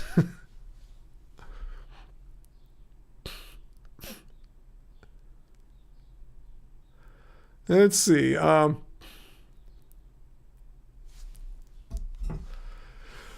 anyway, that's my potential plans if America gets just like too crazy and out of hand. And plus I'm kind of ready. I've lived here since 2000, like I said, and it's great here. It's not bad. I can, there's way worse places I can live than a mile from the coast in Southern California. But, I've been here a long time, and, I wouldn't mind going somewhere else. And especially if I can like upgrade my location, my view, if I can just walk out onto a deck and see a sunset, that'd be amazing rather than have to drive or travel or ride a bike somewhere. That'd be cool. David, Arizona, about 105 with 50% humidity. I thought Arizona has a more drier heat, but I guess it's during monsoon time, so that probably makes it more humid and more miserable. Let's see, Uncle. Yeah, the coast is hotter in Costa Rica. Yeah, makes sense. Further south, much closer to the equator. The middle is where people live because it's cooler in the higher elevations. Yeah, I know. Yeah, a lot of people. Costa Rica's gotten so popular lately. And I've never been there. I just know I've traveled to Mexico. I love it. And it's a lot easier to move to Mexico than Costa Rica, I imagine, being closer to us here in California. Let's see, what have I missed here? Yeah, Kale, that's the whole point of Mexico. Like, Mexico would be much hotter in the middle of the country, but it's on a plateau. Like Mexico City, Puebla, they're not at sea level. I forgot how many thousands of feet high they are. So that's what makes the climates there much more temperate and enjoyable than living like, lower elevations. Yeah, many expats go to Costa Rica, which is one reason I probably don't want to go there too. It's just further, and I don't really want to live around expats per se. I kind of don't want to. I don't need a community of expats, is what I'm saying. I guess maybe because I'm INFP, right? Yeah, I've heard places like Vietnam are quite a bargain, but I think that's too hardcore for me. Yeah, at least I know some Spanish is what I'm saying. Yeah, David, that sounds pretty miserable. Hope you have some good air. You must have good air conditioning, right? If you live in Arizona, or else that sounds really unbearable. Have a jog with a Tarhumaras. That's Copper Canyon. That's really far away from anywhere I'd be looking at. Okay, Dr. Bear, your husband's family lives in central Mexico. That's what I'm talking about. Like, where the big cities where I'm talking about. Guadalajara, Mexico City, Puebla, stuff like that. Leon, Guanajuato. These are all towns I've been to except for Guadalajara. It's 7,800 feet elevation. See, that's what I'm talking about. The climate is similar to Western Oregon, where you and your husband live now, even though it's much farther south. Yeah, that higher elevation, it takes the sting out of being that far south in latitude. Yeah, it's a great climate in central Mexico. It's a very blessed place. Oh, Uncle, don't tell me. I would move to Hermosa Beach in a heartbeat. Uncle, seriously. Don't make me jealous. 67 degrees right now. It's 75 here in Long Beach. Me and Uncle are just like maybe as the crow flies, as they say, maybe like 10 odd miles apart, something like that, maybe a dozen, in a straight line. And we both live roughly a mile from the coast, yet he has 67-degree weather and we have 75. That's weather. Yeah, that's just so awesome, because it's just so much easier on the body to live in Hermosa, as far as that cool ocean breeze that you get there, which gets blocked here. The Palos Verdes Peninsula blocks a lot of that breeze for us in the summertime.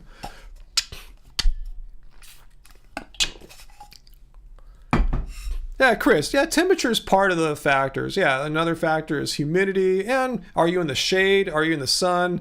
Time of day? A lot of variables as to perceived temperature on the body. But I know right now, 67 degrees in Hermosa Beach, I'd be stoked. We'd have the windows all open and be super happy. 80 degrees in Pittsburgh. Yikes. Heidi, where are you at? 90 one day, 70 the next? That sounds like the Midwest. Oh, Fu Man, don't even talk about it. You're in Florida, right? Is that where you're at, Fu Man? AC goes out. It's a tragedy to be on Fu Bar. Yeah, that sounds horrible. Yeah, Uncle. Yeah, Long Beach is pretty warm in the summertime. Sometimes we kind of don't fully get that nice ocean breeze. It doesn't feel like we're by the ocean anymore. But then all of a sudden one day it'll change and you'll feel that cool ocean breeze come in from a mile away. Go, yes, this is why we live by the coast.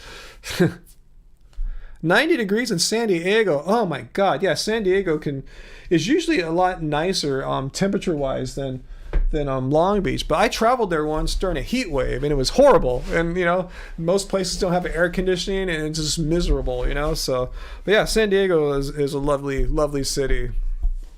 Great places to eat, good vegan stuff.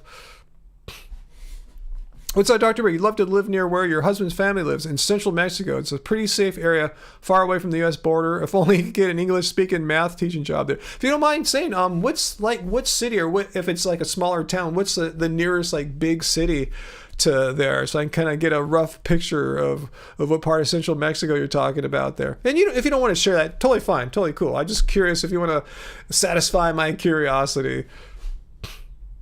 Lynn, hey Lynn, how's it going? I didn't see you. I must have missed you earlier, Lynn. It's just as you came on. Good to see you, Lynn. One of our happy fam. Where are you at? 66 degrees here. Don't hate. I'm not hating. I didn't show any hate to Uncle, who has 67 degrees in Hermosa Beach. But Tracy's got 87 degrees. Yeah, Tracy. Yeah, you're in a really warm part of California there. I don't want to be too specific if you don't want me to give any personal information away. But yeah, you're in a warm part of California there. Yeah, I know that when we drive through that part of California from time to time, especially on summer trips. It's warm. It was only 95 today in Texas, Ali. You're happy with that 95? Oh my goodness. Yeah, Heidi. Yeah, Massachusetts winters can be really harsh. I remember Angie spent a winter there, and it was traumatically blizzardy, cold, and miserable for her.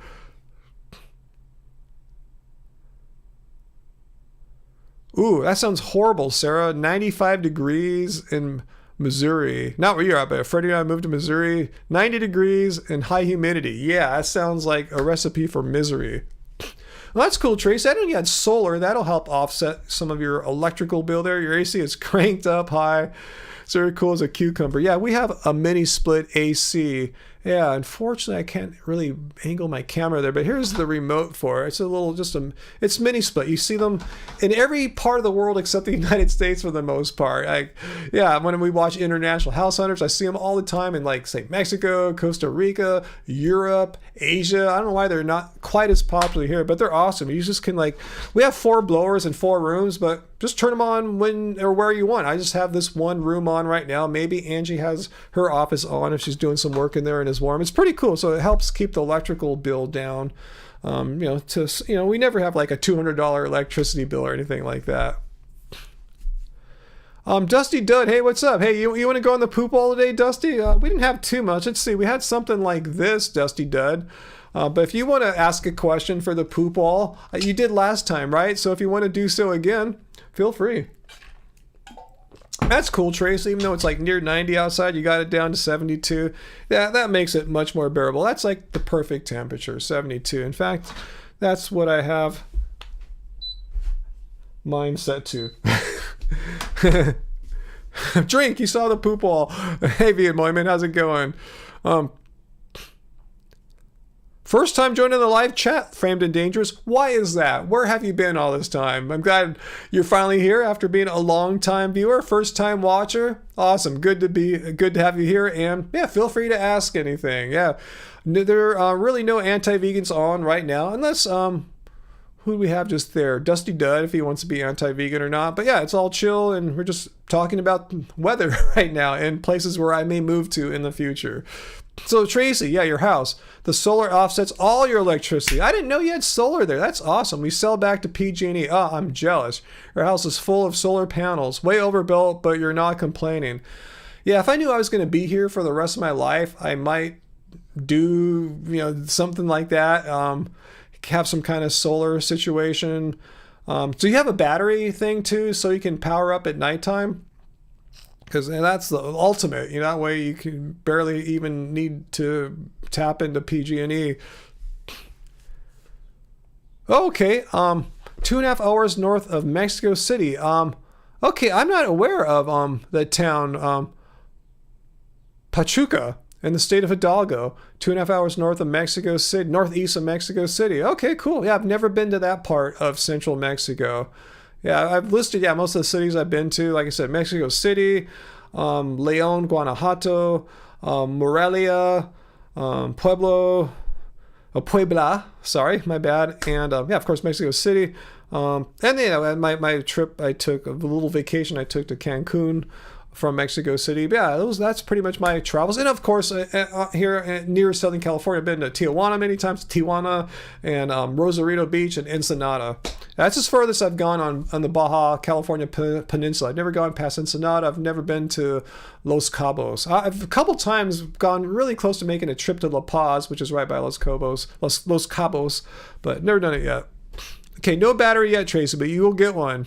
But your credits that you sell to PG&E, the electric company, offset anything used from the grid, so it bounces all. Totally awesome.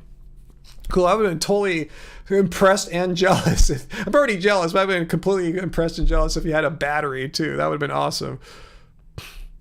But yeah, it sounds like you don't really need one. That'd be cool though if you can just use your own solar power at night too. That sounds like the dream. Let's see. I sounded like Paris Hilton? Oh, Heidi did. Okay, I'm going, how could I sound like Paris Hilton?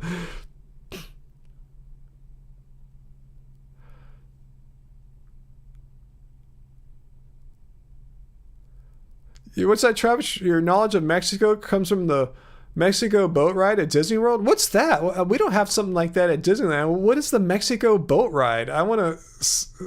What is it? What's it called? Let's see, Bob.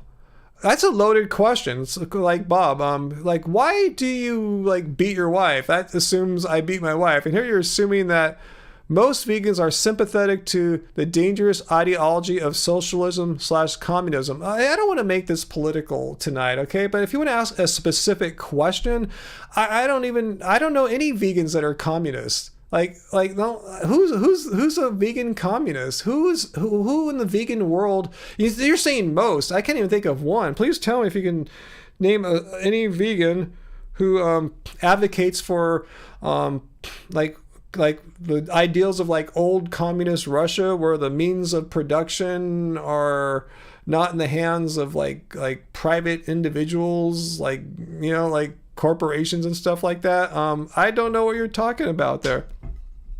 But yeah, Dr. Barry, yeah, it's so dangerous to be these things that they call socialism, like universal health care. Like how come people try to frame people people having the ability to access the health care that they need is socialism? I mean, do you consider England or Australia to be dangerous communist countries? How about South Korea? I mean, Japan.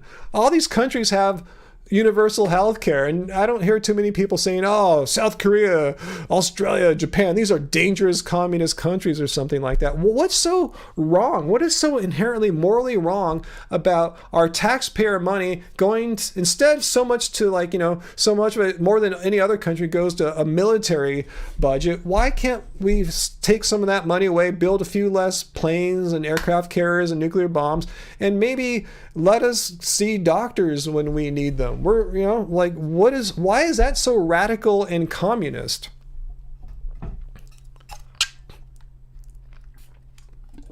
Or was he talking about Small World? Is that what he's talking about?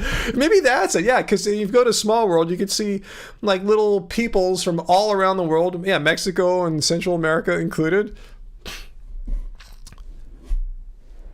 And there's many kinds of socialism too. I mean, and when you get down to it, I mean, we all participate in some degree of socialism. I mean, if everything were just private, there'd be no police departments, no fire departments. When you go to the beach, no lifeguards. I guess it'd be private ones. I mean, if your there was a fire in the alley right down from our house a few weeks ago, and our socialistic fire department came and put it out just like that, you know?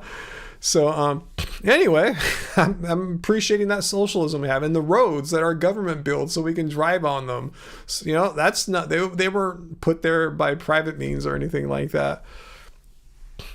Don, you have family in the UK and they support the healthcare system there. So yeah, if our I forgot who was it, Bob or someone that wants to tell us why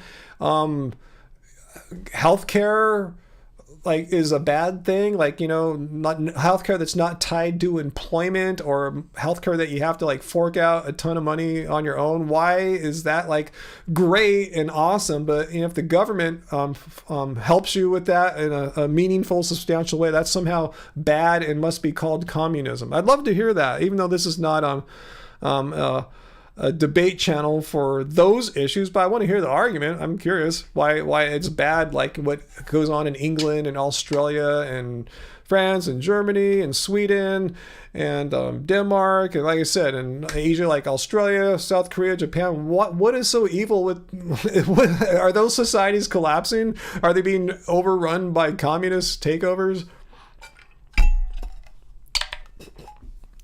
Chris, the Conservative government literally supports the National Health Service in the UK. Not here. This shows you how extreme the Conservatives are. And again, if you're a Conservative, I'm not dissing you. I'm just saying what is going on politically right now. It's a well-known fact that one of the two parties tried to abolish universal health care, the Obamacare so-called, a couple years back.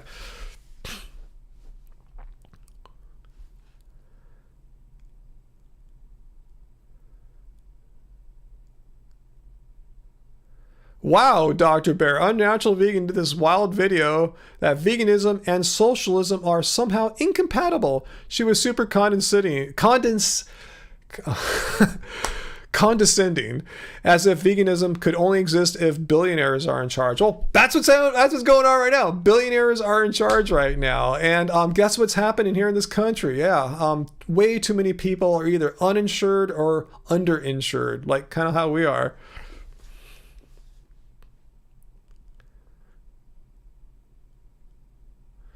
So it's government run. So what's wrong? Let's see. So this is what's wrong with Sweden, Norway, France, Germany, England, Denmark, Australia, Japan, South Korea. The government decides what care you get and when, and take money by force to provide the care they think you deserve. Well, that's your opinion and description of it. I know people that live in these countries that I mentioned, and I don't know anyone that says, no, our health care system is horrible. We're undertreated and it's so horrible. That's just the way you might want to describe it, but many people would be glad to receive health insurance. And here's the whole thing. If you don't want it, you can always go to a private doctor if you really want to. Okay, so Bob is saying the government can force people to stop eating meat and claim it will save the government. What? Okay, this is going up on the poop wall now, Bob. You're ready. You have not ready, but that is a poop wall comment if I've ever seen one here. So let's talk about this, Bob. Let's talk about how the government. Is there any plan in any country where the government is talking about making people go vegan only so that they can save money on healthcare. So you're admitting eating meat is bad for your health. Is that what you're saying there, Bob? That it's a well-known, well-established fact that eating meat causes disease, makes health care expensive. So let's talk it out here. The government can force people to stop eating meat and claim it will save the government healthcare dollars.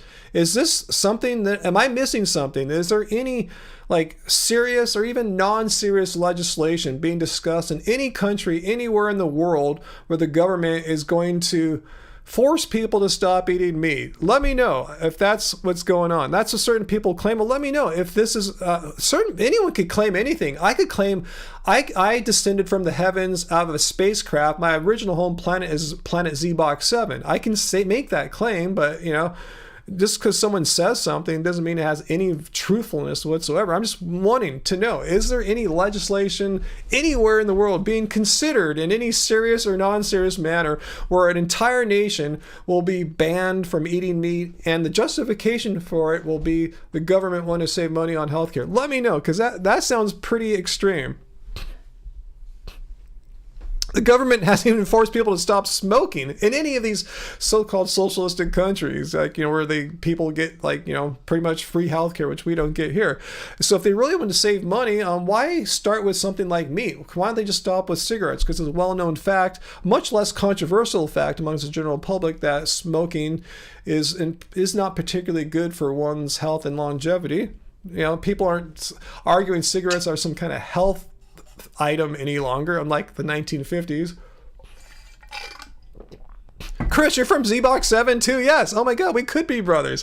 I didn't know there were any other Zebox 7s here on planet Earth. I thought I was the only one. Awesome.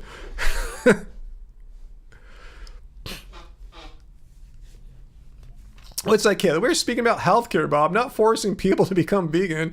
I don't see why people inspiring and helping others to be healthy and be able to share abundance is negative. Yeah, Bob, certain people say drinking urine is healthy.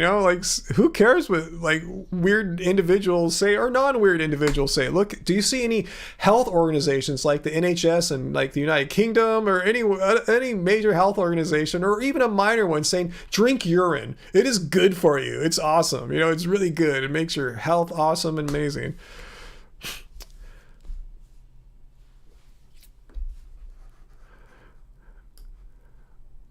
All right, we got more. Now we're getting into Bill Gates. You got an interesting, and I use the word interesting as politely as I can, an interesting argument when Bill Gates get brought. But basically, anytime Bill Gates gets thrown into a discussion about anything, unless you're talking about Windows 10 or 11, and Intel chips, unless it's a technology related discussion, if it's something other than tech and Bill Gates gets invoked, it's going to be kind of conspiracy theory oriented, and I say that very politely.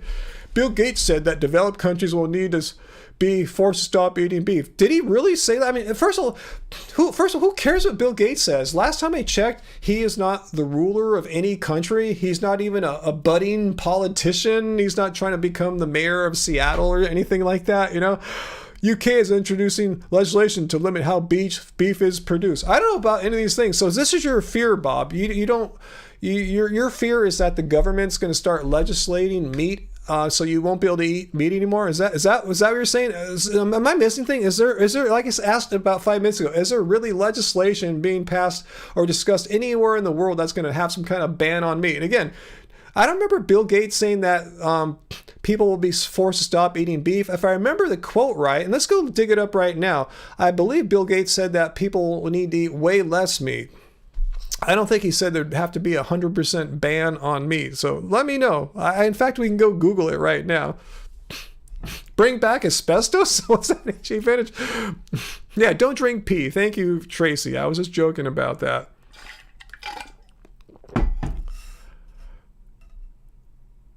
Oh, you got to go, Tracy? Thanks for being here as long as you could tonight, Tracy. Much love, Tracy. Thank you. Cory Booker. Last time I checked, Cory Booker's not introducing any kind of legislation to ban meat consumption in the United States. Let's see. I should point out to Bob, what's that, Dr. Bear? That it sounds like the world is run by private corporations run by powerful billionaires might be a bad thing. That's really what's happening here in the United States. The corporations are what's in charge. Let's see, Chris, no UK legislation whatsoever regarding beef being discussed, as far as you know. And here we have someone actually that lives in the UK, unless Bob is somehow a citizen of the UK or a student or a follower of United Kingdom politics, which I seriously doubt. He probably just heard someone say this. Like I said, I'm from Planet Zbox 7. Gerbils, Socialist MP, we are digressing. Totally Fu Man Poo. So anyway, so we just think Bob seems to have some weird conspiracy connection between veganism and some new world order takeover. That's what I get from this kind of stuff, that veganism is somehow tied to a new world takeover and Bill Gates has something to do with it.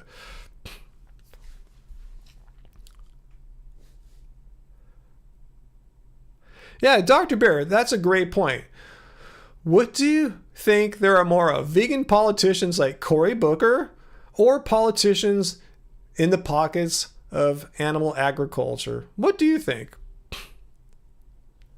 Graven babies, the hollow earth policies are going to dislike you spilling all the pinto beans, Ryan. Yes. Rollerball is our reality. Soylent Green. Oh man. Yeah, it's went a really strange direction thanks to Bob. Anyway, I think we spent enough time entertaining Bob and his conspiracy theories about a weird, bizarre connection between eating plants, vegan diets, Bill Gates, and legislation on national levels banning meat products entirely and connecting that with universal health care being bad. That's a lot of stuff there. I mean, that's a very active imagination. It must be interesting to live in a world where you're thinking like that.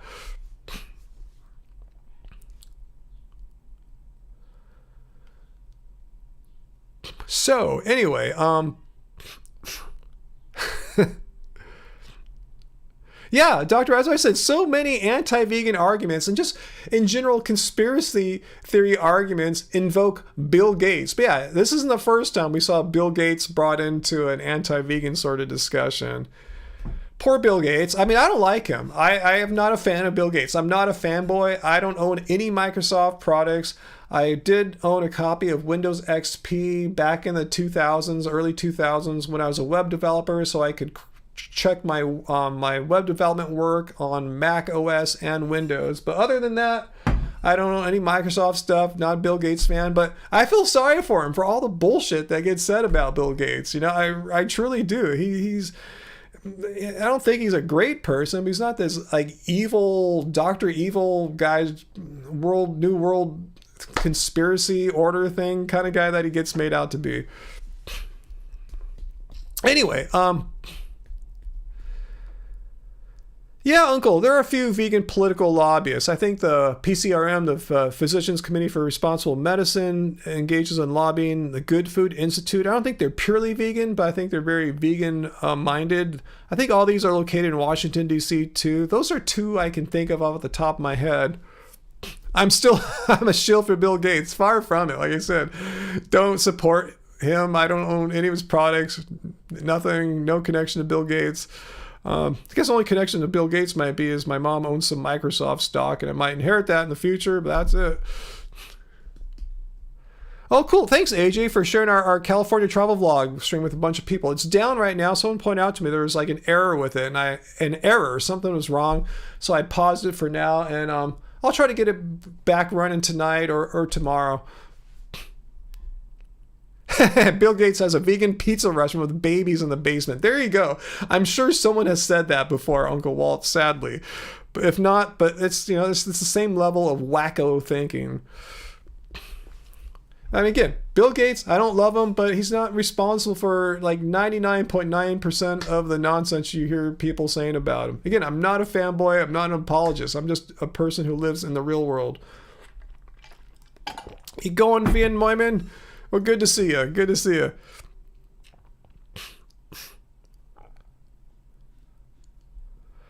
Dr. Bernard is vegan, but he promotes whole food plant-based for people who don't want to go all the way vegan. Yeah, he's a medical doctor. He took a Hippocratic oath to help people health-wise, not necessarily to make them vegan. So if that's the best he can do, is to get people to eat whole food plants, they're eating way fewer animals, and in many cases no animals. They might not be doing it for ethical, moral reasons, but animals don't care if they're, the people who are not eating them, what the reasons may be for not eating them, they're just happy to not be killed and exploited and all that cruelty that goes along with it. But yeah, I believe Dr. Bernard does identify as a vegan, but yeah, he's a doctor promoting whole food plant-based, and I'm not going to critique that at all. Dusty Dud. No, we're not going to talk about Faker. I don't follow him. I don't know. All I know is he distorts the truth quite a bit. He made a stupid video about me, like how I couldn't do battle ropes, and I put up a real video of me doing battle ropes, not one me joking, having fun with my wife in the garage and laughing. That's not me demonstrating my full power on battle ropes. But he never responded to that one. He just made fun of the one where I'm just kind of like joking and goofing off. Now I know I can't show any videos of me like working out unless I'm demonstrating like toxic masculine power. If I just show me doing some kind of just goofing around, people think, oh my god, that's the maximum he can do, that's 100% max effort there. So yeah, I know he's a lying, dishonest person.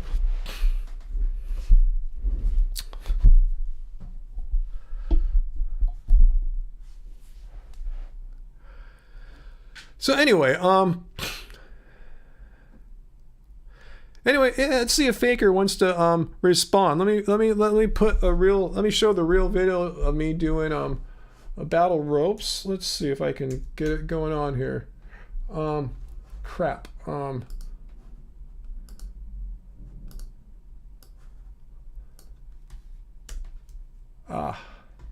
1 second.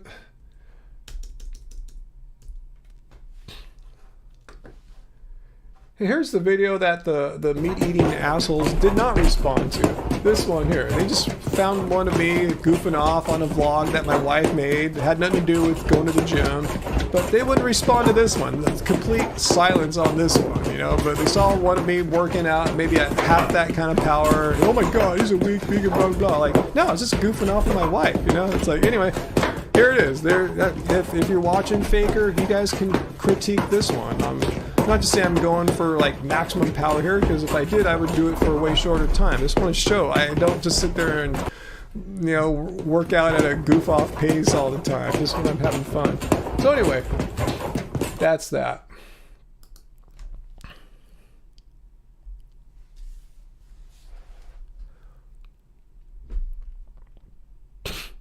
Yeah, let's not even talk about Elon Musk, because that's a whole nother can of worms there. So, Jesse, have you missed any shots? Not too many. It's been a pretty quiet night tonight, actually. Not really any major... We had someone came on in the first couple minutes saying, quote, something like, I've debunked veganism many times, and I will do so again tonight. And they never said anything. Are you going, Sarah? Bye, Sarah. Good to see you, Sarah. Thanks for joining us once again.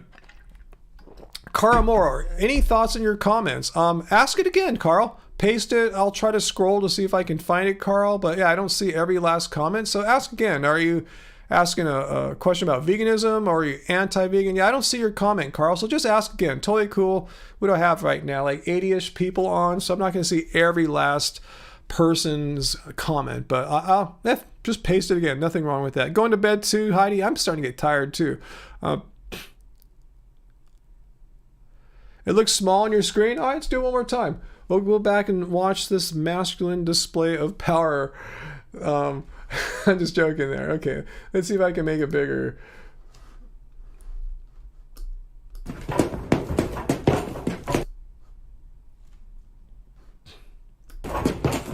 Let's see. Oh, there. Oh, sorry.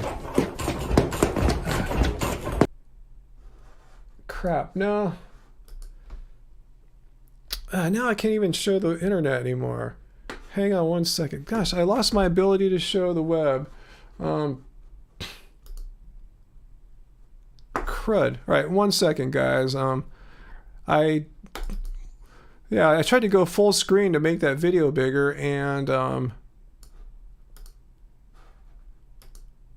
Ah, crap. I can't show anything on the internet anymore here. It's just not coming up.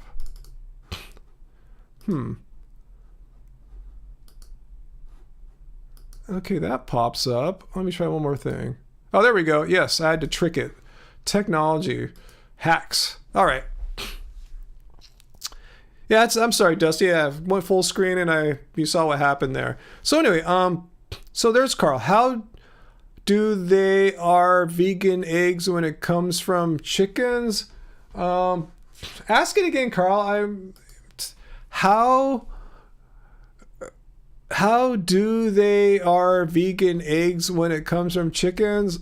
I don't understand. You're gonna have to phrase it again. You better get to sleep. Veganism debunked.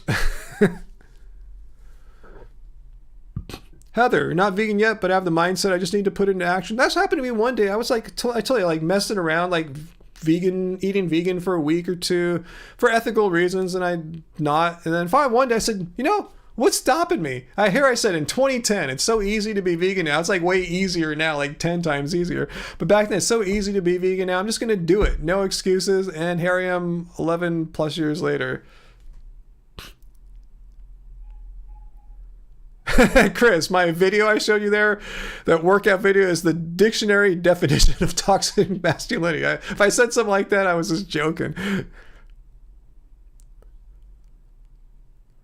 Let's see, Jesse, you're having a difficult time arguing veganism with an indigenous friend of mine here in Canada, especially today on Canada's birthday. Well, maybe I don't have that discussion today, but what are their objections to veganism? Do they not have access to supermarkets and stores or small markets?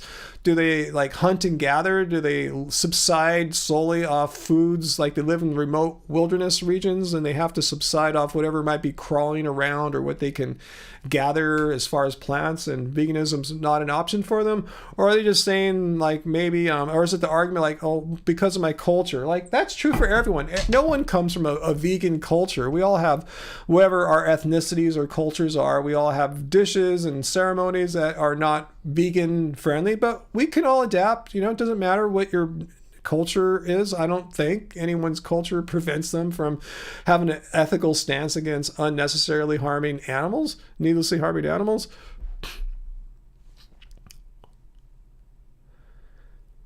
Yeah, do they have access to supermarkets or markets? They do. They do have access to markets, but they are hunters.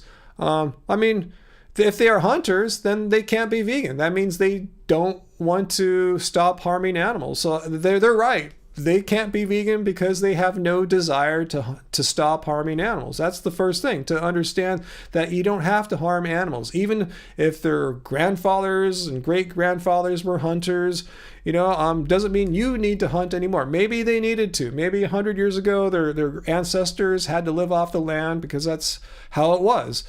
We don't live in that world anymore. We don't have to do the things that our ancient ancestors needed to do in order to survive and make it to the next day. That's not the case anymore. If they have access to markets, they don't need to hunt. It's as simple as that. If you have access to markets, you don't need to hunt. You only go and hunt because you desire to hunt, which means you have no problems harming innocent animals. So yeah, they won't go vegan, and I'm not saying that's right or wrong. It's just their mindset. You can't force someone to go vegan. If they can't see that there's anything wrong with needlessly harming an innocent sentient being, if they think it's totally cool, no, they can't see the ethical principle that drives veganism. They shop for everything else but hunt their meat and fish. Well, they don't. If they just didn't hunt the meat and fish, I guess they can go vegan then, right? But again, it sounds like they don't care. And I'm not saying that's bad or good. I'm just saying objectively, it sounds like they just don't have any concern about animal cruelty.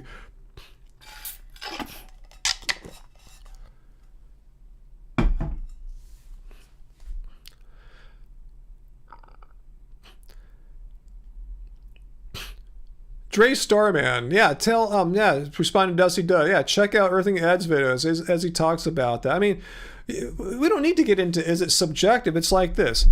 It's harming, murder, or killing animals it's like murder. It's not about humans or rape. Let's pick something like rape. Okay, it's like I mean, is it subjective? Your friend might say, okay, morals are subjective, and can your friend honestly, with a straight face, look you in the eye, say that he can describe a scenario where it's perfectly justified to rape an individual who doesn't want to be raped? Yes, that's all I want to ask. It can't is if that alone should prove that these things aren't as subjective as these relatives want to make it be. I would like to hear the argument that it's totally fine to rape someone who doesn't want to be raped. And that applies to animals. Animals don't want to be slaughtered. They don't want to be exploited. They don't want to have cruelty done onto them. I know that doesn't sound right, cruelty done onto them, but you know what I'm trying to say here. It's 2 hours into the live stream. Same kind of thing. A sentient being that doesn't want to have bad things happen to them. I mean, it's the same kind of thing. If you find that humans shouldn't have bad things done onto them, and they don't want these bad things brought onto them, how is it different for the animals?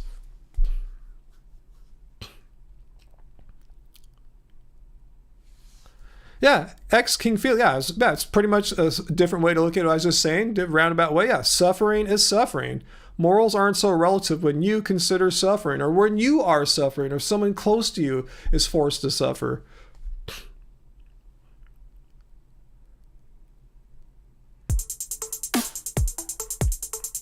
Hey, Lynn.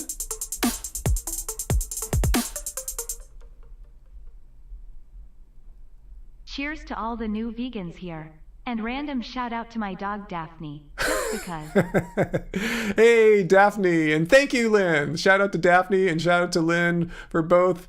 I guess not to Daphne, but to Lynn for contributing to our super chat tips here. Thanks so much, Lynn. And yeah, for $5 or more, if you super chat on Streamlabs, text to speech. Yeah, the robot voice will read it for us.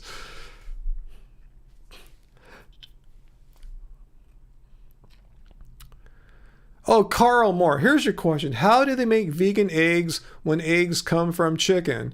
Well, there's more than one product out there that purports to be a vegan egg. I'm thinking of the most common, or the most popular one probably is Just Egg, made by Just Incorporated, I guess it is.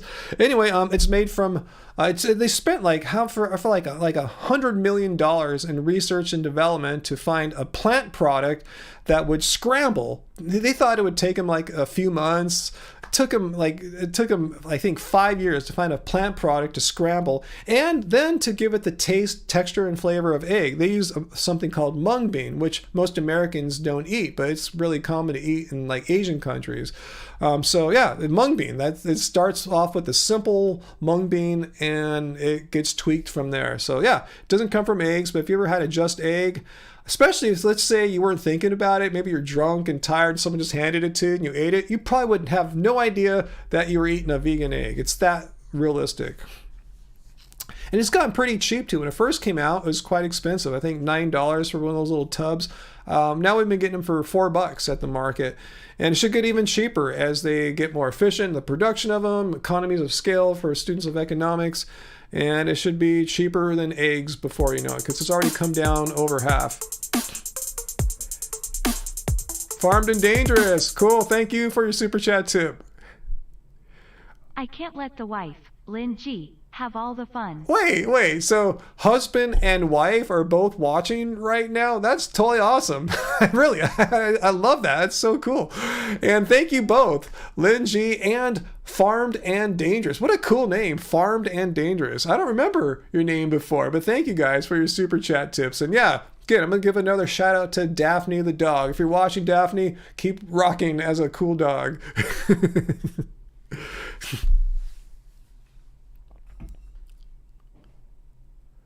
Oh man, thanks Jesse for that tip there for Oahu. I haven't been to Oahu in a hell long time, so yeah, I'm sure if I ever go back, I will be looking up Happy Cow. But I'll try to remember Down to Earth Organics in Oahu. Is it in the Waikiki, Honolulu area, or somewhere else like North Shore or something? Oh, Lindsay and Farmed and Dangerous are married. Ah, I didn't know that, Lindsay. Ah, I see you using the Angie emoji there. Awesome. We got to make a new emoji for me. But my hair is always changing. Angie's always long and silver. Mine long, short. You know, maybe I'll dye it purple for my birthday. I tell you, I'm going to be 55 at the end of this month. So maybe I'll do something crazy and like bleach my hair a little bit and put a color on. Who knows, you know, just because I can, just because, you know, you live once, have some freaking fun and enjoy it.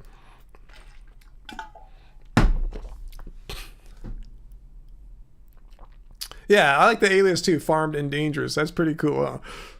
Okay, that's in Waikiki, but a few more around that general vicinity. I'm sure in town there, as they call it. Yeah, I'm sure there's, you know, vegans will be able to find food in Waikiki, Honolulu. What will the carnivores say? I mean, is there something wrong with having purple hair? Or maybe like a dark reddish brown. Is there something wrong with that? Let me know, guys. Like, is there something wrong with that? Well, like, why would it affect like anti-vegans that, you know, like this happens every day. If anyone watches like, you know, like or is into like K-pop or J-pop, you know, Korean bands, Japanese bands, it's totally common. People dye their hair all the time, you know. Just because these, you know, anti-vegans aren't aware of that doesn't mean that, you know, there's places in the world where dudes dye their hair like red or purple all the time. I think it'd be kind of fun. You're like, why not? You know, I've never dyed my hair a funky color before, so I've only like dyed it black before. And one time I put a brownish henna on it, but I've never like had like a cool color before. Like, why not? Since I have hair at 55, maybe I will. Your hair is light blue right now. How much did you have to bleach it, Laura? Or do you already have a lighter colored hair to start with? Because I know like Angie's white hair, we'll just put a color right on it. But I think for mine to take like a red, they'd probably have to do like one bleaching to put the color on. Let me know. I've never done this before. Never done it, but you know, it looks fun. It looks cool. When I see some of these band dudes with these cool haircuts, like cool like mine, but like colorful, I go, wow, it looks so badass. You know, and like I said, I've never done it. Why not? Why do I want to go to the grave never having like dyed my hair a weird color before? Not a weird color, but a non like, you know, like color that would naturally be here. Life's too short to have boring hair. You vote for purple? I was thinking maybe like a reddish brown. I wish I could show you a color I had in mind, but I know it. I'll find a color reference.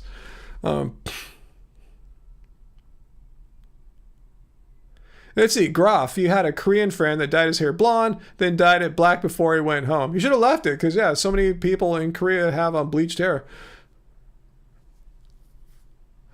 Farmed and Dangerous, times have changed. Hair color is just another statement. Do it. Thank you. I might. Yeah, I'm thinking about it. I'm thinking sometime around my birthday. So if the anti-vegans see my hair a color they don't like, you know, odds are I probably don't like their hair as well, right? I can't think of too many anti-vegans where I go, wow, I love that hairstyle. That hairdo is awesome. I totally want it. No, I probably hate their hair, or not hate, but I'm probably not that impressed with their hairstyle either. So if they're not impressed with mine, live with it. The thing is, I'm not going to make a video about how much I dislike some anti-vegan's hair. That's stupid, right? I care less, you know? Like, yeah, I could see someone's hair, and if I made a video about everyone's hair I don't care for, that's all I'd be doing. That's what this channel would be. Ryan making videos about weird people's hair that I don't like, you know? Anyway. Birthday, July 31st. It's a well-known fact. You can look me up on famousbirthdays.com. I'm on there. Yeah, I didn't ask to be on there. They contacted me like 5 years ago and wanted to get some info from me. July 31st. So maybe I will go and get because I need to get my hair cut again anyway. It's been many months. It's getting pretty long. So I'm thinking grow it out a little bit more and maybe bleach it. If not, I'll just get a groovy new haircut of some kind. And again, why not? You know, Joe Rogan can't, but you know, who cares? I can do it, so I can. Pumpkin orange, yeah, no, I've seen some cool orange hairdos, but I don't think I want to go that hardcore. I tell you, maybe like a reddish brown. I would get really crazy, like a reddish purple, but I think purple might be too hardcore. Well done, you dyed your hair in the rainbow flag colors. Awesome, wow. That sounds like a lot of work. I think it's just one color for me. I'm just saying, yeah, Joe Rogan can. Who cares? I don't live my life by what Joe Rogan can or can't do. If he defines toxic masculinity, that's his thing. I don't live by the ideals and morals and values of Joe Rogan or toxic masculinity or anything like that. You know, the kinds of artists I like aren't toxic masculine people. I don't worship them or even respect toxic masculine types. Let's do what I want. I said, Uncle, there's a book called Boy with Green Hair, a 1948 American film about a boy that woke up with green hair and all the ridicule had to suffer. Too bad he didn't wake up in 2022. It'd be a lot easier to get around with green hair than compared to 1948. What do I think of meat-based plants? What are you talking about there, Dusty Dud? Meat-based plants, like Beyond Burgers? Laura, I should do dark blue. Like my background looks good with my skin. Oh, I see what you're saying. You know, I don't think I'll do blue. I've never had an emotional connection to having blue hair. I mean, I like blue colors, obviously, as you could tell here, but I've never had a connection to blue hair. When I see like an artist with blue hair, I don't say, ooh, I want that. But I see some of the red things, I go, that looks kind of cool. I think that would look cool on me. But you're right, it might look good on me, but I don't think I have the will to go for blue. Lavender. Let's see, lavender is a purple as well. You know, I don't think I'm going to do purple. I think that was just the first example I threw out there. You know, throw something extreme out there. I'm thinking like a reddish kind of color, like a natural looking red, not like a red, like red, white, and blue red. You know, just kind of a very kind of a natural red. Like sometimes you'll see like Asian people have this really kind of reddish brown, something like that. Well, I'm sure anti-vegans will have a field day. Oh my God, Ryan dyed his hair. Like, so what? How does that debunk veganism? I mean, like young, like music stars dye their hair all the time. Like they're not hiding anything or nothing's debunked. It's just something people do in life. And people need to get over being just like dicks about, you know, what people do. It's a free country here still. You know, we can do stuff like that. You know, it's not like, you know, it's not like something weird or wrong or immoral or something like that.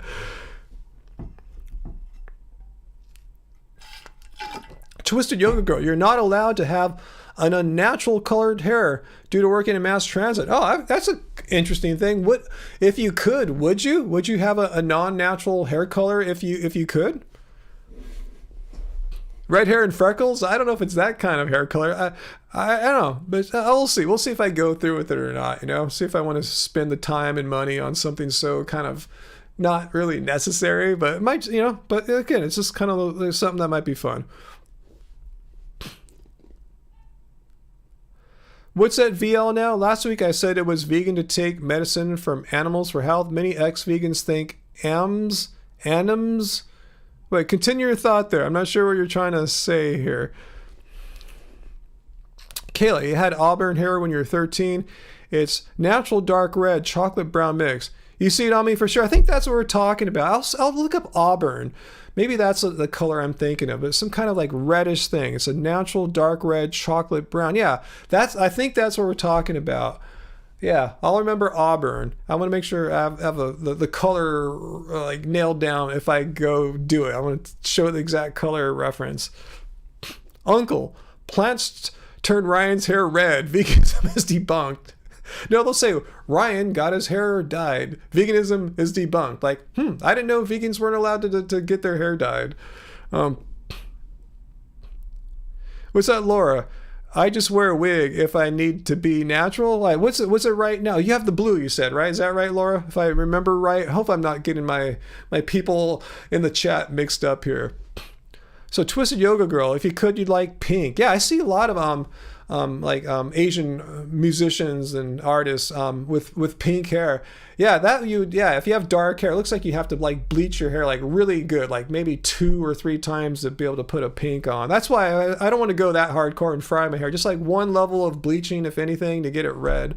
Or burgundy. I'll have to see what they if I have to, like, I'd rather not have to have the bleaching if I don't have to. You know what I'm saying? If they could just But isn't that true? Let me know, guys. I don't know much about hair. I've never dyed my hair lighter. Can I put a burgundy or a red or an auburn on this hair, or would they need to lighten the hair somewhat to put a red color on? Because I thought if your hair's already light, you can put any color on. But if your hair's dark, isn't it required to be lightened before they could put like my hair would have to be bleached and lightened at least one time to put a red or auburn on? Let me know. Or maybe I'm wrong. Maybe the technology is different now in 2022. Can you put a auburn or red or a burgundy on a black or a dark brown hair like mine? Let me know. I'm curious. Help me understand this stuff, because I don't know. I just know it looks cool.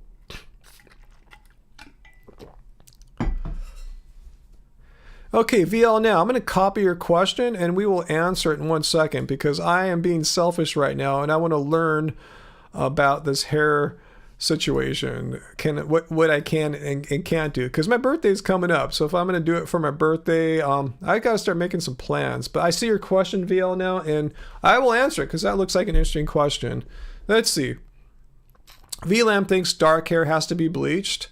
Let's see. Yeah, Kayla thinks they would have to lighten it. And again, I don't want it to necessarily be a vibrant color, just some kind of like a natural looking reddish brown, burgundy, something like that. AJ Vintage says you can put a red in without lightening it first, but it'll just appear as highlights. I might be able to live with that. I might be able to live with that.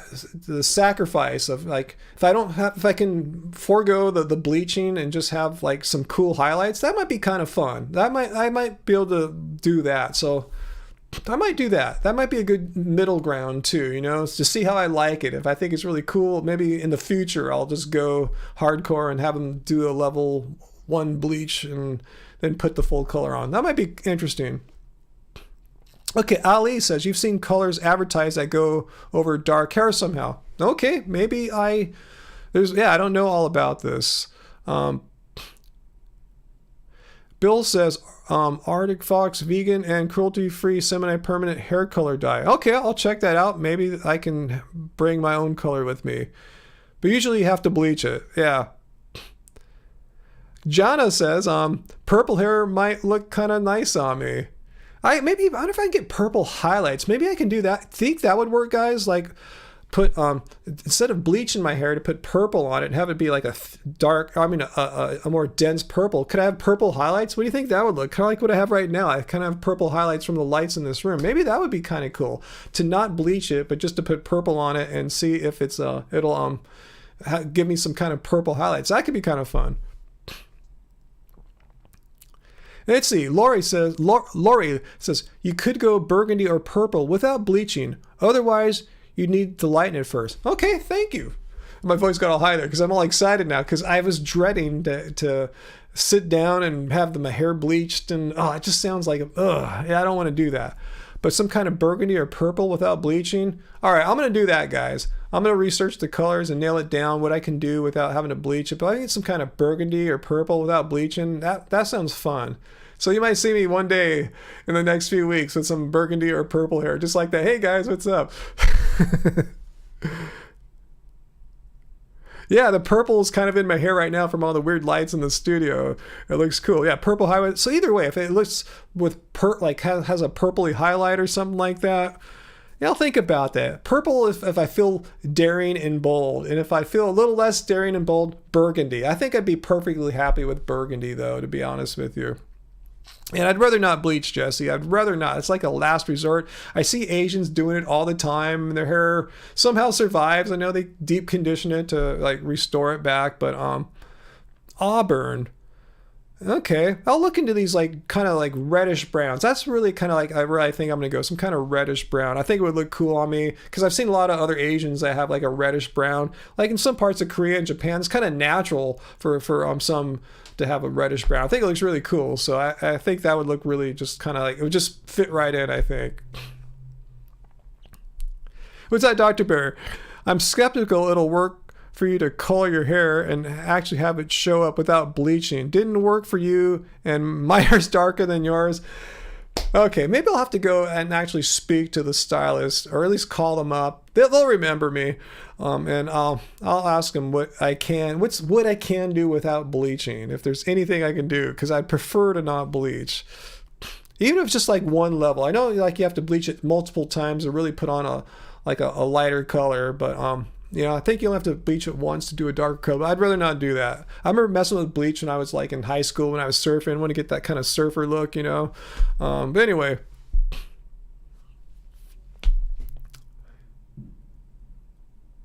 Kool-Aid. Wow. So let's look at that guy's question.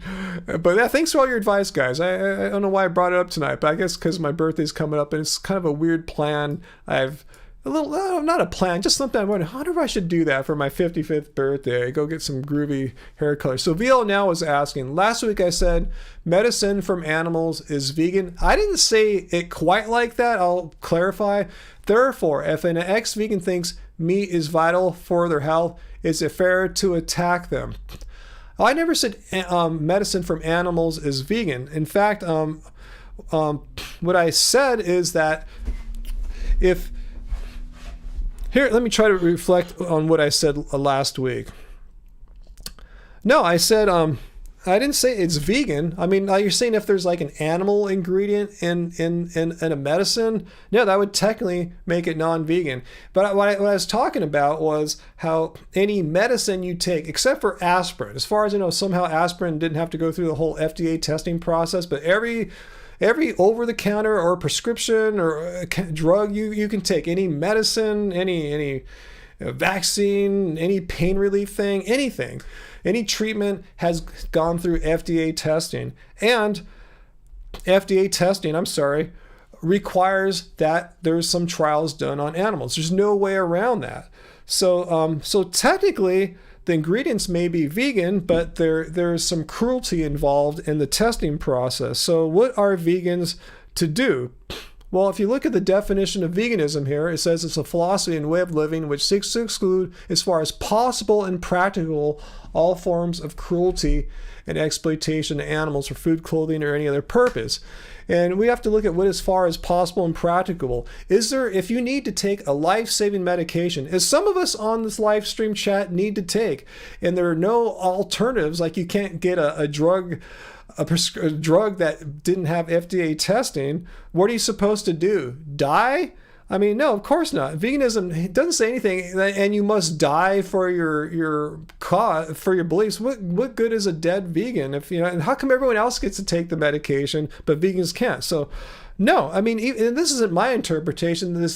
The Vegan Society, whose definition I'm reading here, if you scroll further down the page, they say, medicines were tested on animals, but we can't change that. We're trying. There's lobbying groups. I think the PCRM is lobbying to change that. But if you need to take a medication, especially if it's life-saving or something you need, take it. Don't die. Don't get sick. Don't be a martyr or anything like that. So, what's this thing?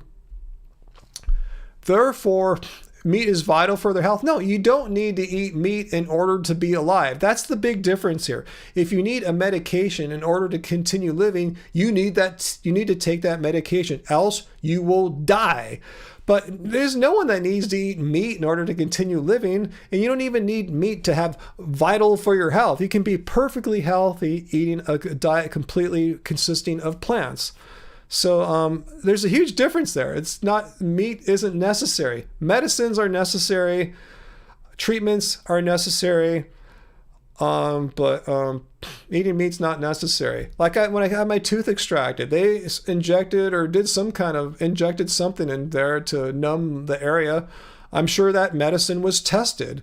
But there would have been no way to extract the tooth without having done that. What I'm supposed to do is walk around with this dead tooth in there for the rest of my life and have infections and stuff? No, it had to be pulled out. As far as possible and practical, I try to stay vegan as much as I can, but I can't change the FDA.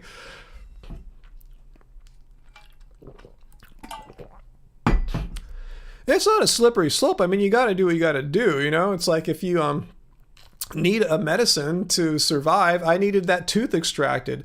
There's no way in hell I was going to have that tooth extracted with no numbing of anything. I couldn't even take like acetaminophen. That was, that gone through FDA testing. I mean, as far as possible and practical, that they had to give me some drugs in order to get that tooth out. Anyway, Uncle, I must dye my hair for veganism. Jesse Chawstring, what good is a dead vegan? Another t-shirt. No one will understand the context of that joke, but it's true, And it's no fair that like non-vegans get to take the life-saving medications, but vegans are forced to, in essence, commit suicide by declining. Oh, Kayla, not simply soap for you. The argument they made for me, your vocab's wrong here. Okay, yeah, I'm just saying, what are we supposed to do? There's no other option. I'm sure the anti-vegans would like us to die. I'm saying, what do they want us to do? Die or suffer? I'm sure the anti-vegans will love that.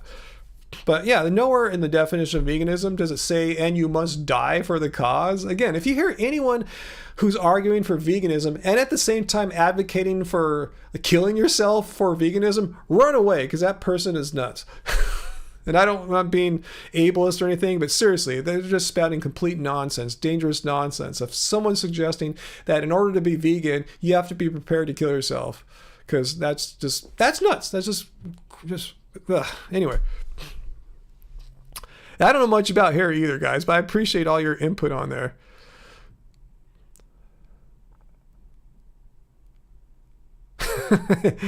Harry Cats would use your body for food, Felix, if you died. What's that, Dr. Bear? Exactly. Plus, these ex-vegans never only eat the small amount of meat they think they need to be healthy. They go back to being full-on carnists. Yeah. Again, like I said, it's like, like meat is vital for health. No, it's not. How come I can be extremely healthy and not have had a lick of meat or dairy or eggs for like 11 and a half years? Shows you how meat is not vital for anyone's health. That's just complete BS. So what do you think about that, VL? Now, are you still here?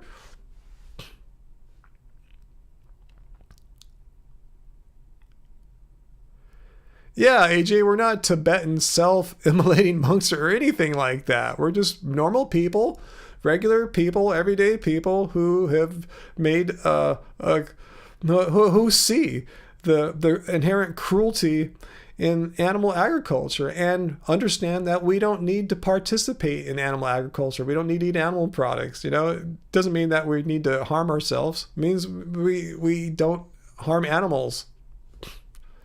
But it doesn't mean you have to kill yourself to be vegan. Okay, I'm glad you like this conversation, Laura. Yeah, it's a difficult concept for some people to wrap your head around because, nowhere in the definition of vegan doesn't mean you have to be perfect and you have to kill yourself. That's just out there. It's loony.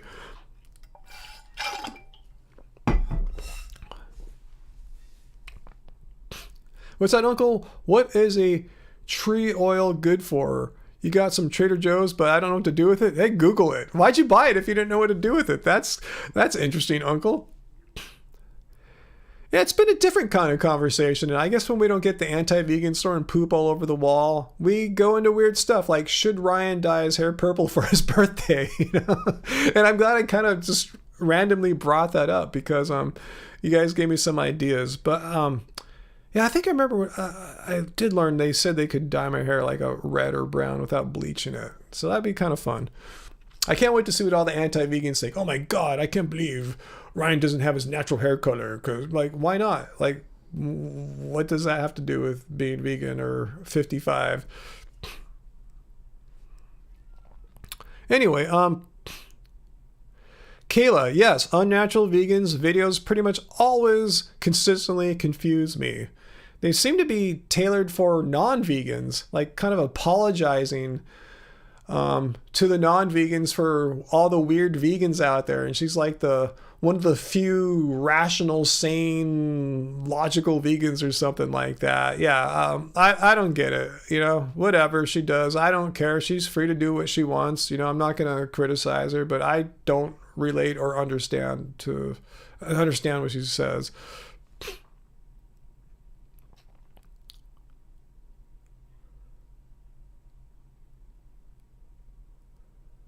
Wow, she really said that, Dr. Bear? Really? She thought it was acceptable for a partner to cheat if they aren't sexually satisfied? Really? Huh. Wow. Even though that's not a vegan thing, that is just a really odd thing to argue for or say, huh? Yeah, uncle, extremism is not necessary in order to be vegan. All you gotta do is just not eat animal products. As simple as that, you know? Let's see, Bill, we're talking about unnatural vegans. It's how she created a persona that gets her clicks on her channel. Man, I guess that works for her, huh? We just have these like really non-extreme personas and we don't get the clicks. Jesse, we love you. Ryan, appreciate your live feeds. I can't wait for the anti-vegans to post about your new hair color covering up that early onset gray veganism hair. I mean, I do have some gray bits, but I mean, I have some friends that are my age and their hair is totally gray, like an Asian friend, you know. His hair is super gray, you know. This is my natural. Well, I did put some head on it, but I mean, you can't see it right now in this angle and lighting, but when I pull my hair back, you can see the grays, you know, they're in there, you know. Just, you know, it is what it is. I'm not doing anything to hide anything. I'm just doing something because it can be fun. Wow, Dr. Bear, she really did say that. In your opinion, about that you should cheat on your partner.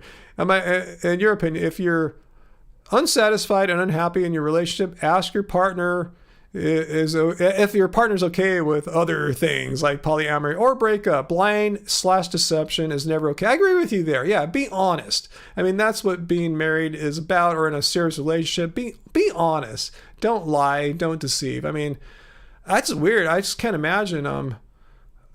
I can't imagine how that's good advice to follow. Yeah, just lie to your partner.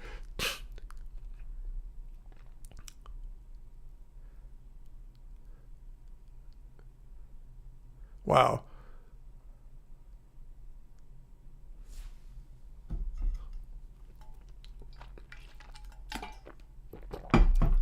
Jesse, yours is all gray. That's cool. Like Angie's hair, like all like platinum blonde naturally. Like she could just put any color on her hair without any bleaching, huh? Yeah, if you haven't, again, I'm not a counselor or anything like that.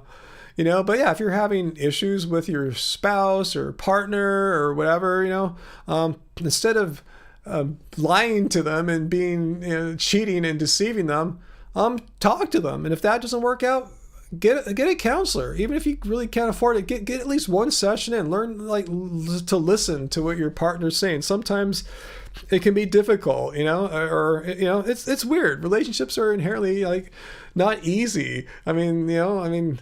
So what I'm trying to say is, yeah, lying and deceiving someone is not the go-to okay answer. That's like not even a last resort. It should be a no resort. I mean, if you're doing that, you might as well just leave, right? I mean, what's the point of staying with someone and cheating on them and lying about it?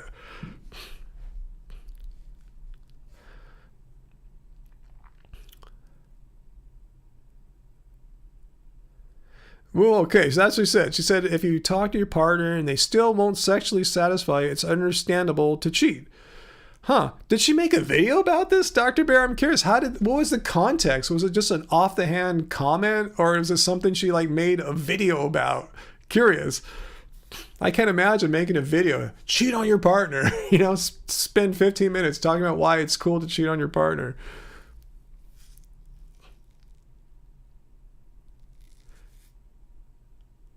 If your partner blames you for therapy and the therapist run their sociopath, yeah, if you're having, you know, if both people are being honest and acknowledge that you truly have some kind of relationship problems and you're not having great success working through them on your own, yeah, it's helpful to get some kind of outside professional help to help both people see, like, you know, what it's helpful. It's just good to have like a new brain analyzing what's happening, seeing what's happening, and to hopefully help correct what's not working right. Might not happen in one session, but you know, I think that's way better than cheating and lying about it.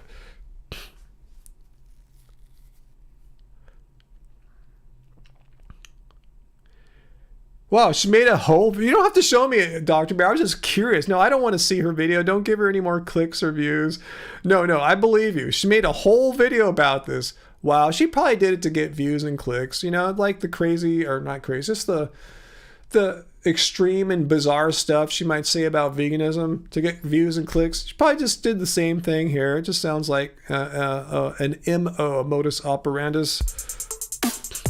Hey, Atomic Vegan, your weekly cult member dues. Thank you. Yes, everyone needs to, right now, before I go, contribute your weekly cult member dues.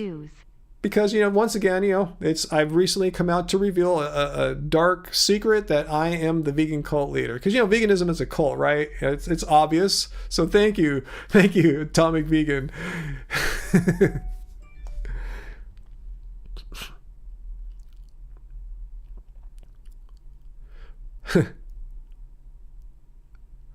No, I'm not. I'll trust you, Dr. Bear. I know you don't misrepresent things, and what you're saying about her, I'm not surprised a bit. It's consistent with how I've seen her operate in the past. I'm not surprised. You know, she probably did it for controversy, views, and clicks. You know, good for her, I guess, if that's what she wants to be known for. Yeah, pass the dues basket, huh, Lynn? Yep, you're right about that too, Uncle Walt. There's many ways. Jesse, you're not buying into my cult ways. I love our cult too. Our vegan cult is awesome. Yeah, veganism is a cult, guys. Any of you anti-vegans watching, I'm talking to you, VD, and others. Yes, you were right all this time. I've just been keeping it secret. Veganism is a cult. I'm admitting it right now, and I am the cult leader. All along, I've been pulling the strings behind the scenes, running the whole vegan cult world. That's me. I've been busy. It's a full-time operation for me.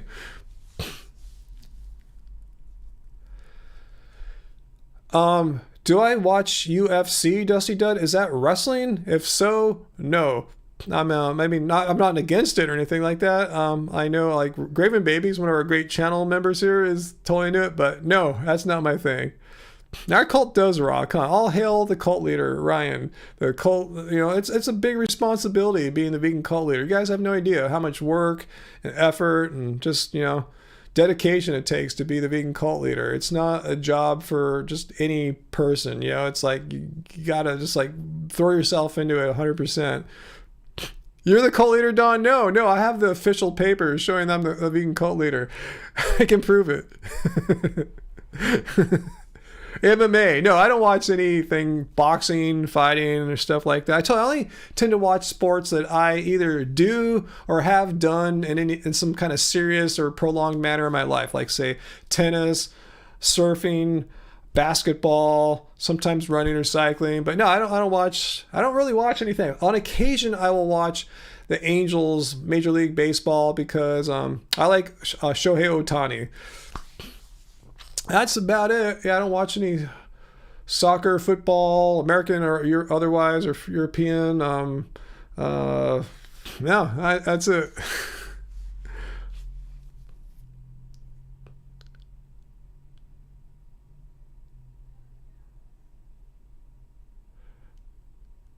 Okay, that's the title of her video, Dr. Bear. Okay. Again, I'm not going to watch it. I trust your interpretation or representation of her video, so I believe you.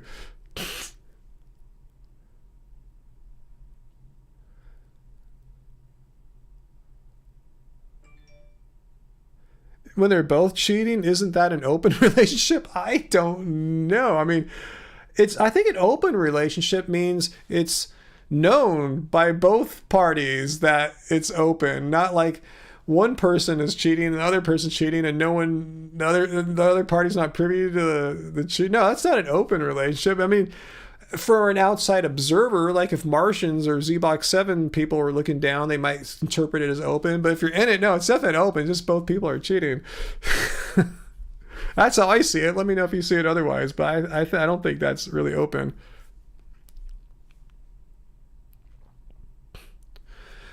Okay, she also talked about UV, how she goes through and deletes older videos. I do that sometimes. I don't delete them, but I just make them private.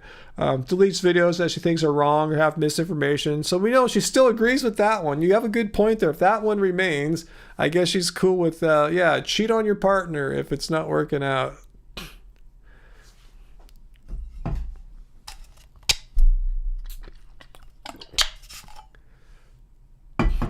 I don't understand that reference, Fian Moyman. You said it's an early 2000s thing? Ain't no scro. Graph, your cat is an anti-vegan? Oh, man. She said owning cats was wrong. Why is that? I don't even want to know why. She just says whatever she wants. I don't care. You know, that's her opinion. That would be great, Lynn, huh? But then people would do that to me too, like anti-vegans. But I know what you're saying. Just the thought of that would be kind of satisfying, huh, Lynn? Delete her videos that we think are wrong and have misinformation. You know, for most of us, that would be, all of her videos. Dawn, you decide who gets to be vegan and who can't be vegan.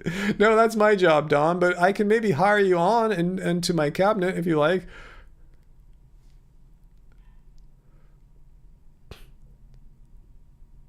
Yeah, good point, ex-King Felix. Yeah, cats have been domesticated by humans. So, yeah, they have been changed from their natural states. Yeah, unsub from her, Kayla. If you haven't already said unsubbing, just go do it right now and come back and tell us that you unsubbed from her. Yeah, she's a complete, in my opinion, not a waste of time, but just like, what's the point, you know?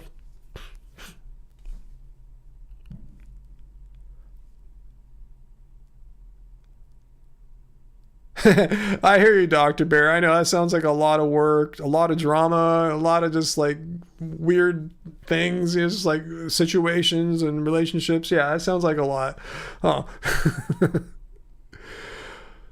Let's see. Any other questions before I go? Man, I've been on almost 3 hours, man. I've been a bad husband talking about relationships here, man. I've been stranded away from Angie for almost 3 hours, 2 hours and 45 minutes from my wife here. So I'm glad we talked about some of the stuff though, like UV and hair colors, stuff we normally don't talk about.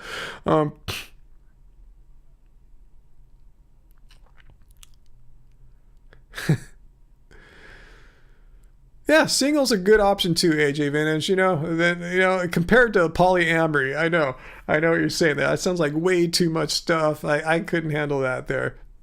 I don't know what we're having for dinner, to be honest with you, Jesse. I'm starting to get pretty hungry though. Hopefully Angie's got something going. We'll see. Cool, you unsubbed from her. Awesome. Not to say I'm like rubbing it in her face, but I mean I never subbed to UV anyway, but I've made a point to.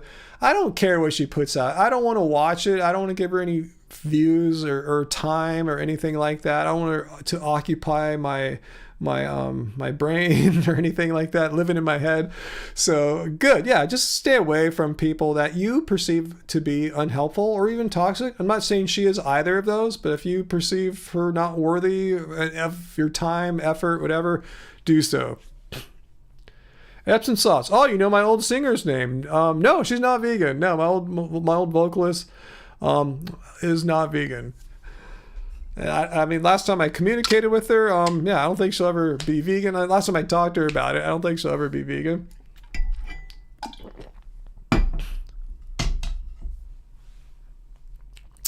Yeah. Dr. Bear, thanks for stating that. Don't go to UV's channel and leave any hateful comments or especially threats. That's like that's just bad. I mean, you can get a lot of trouble and it's just not cool. Threatening people's bad, but yeah, just don't go leave any hate for her or anything. Just because I don't like her doesn't mean that my fellow cult members need to go there and harass her. Just ignore her. Just move on. Just let her do her sad, just controversial videos and let her be.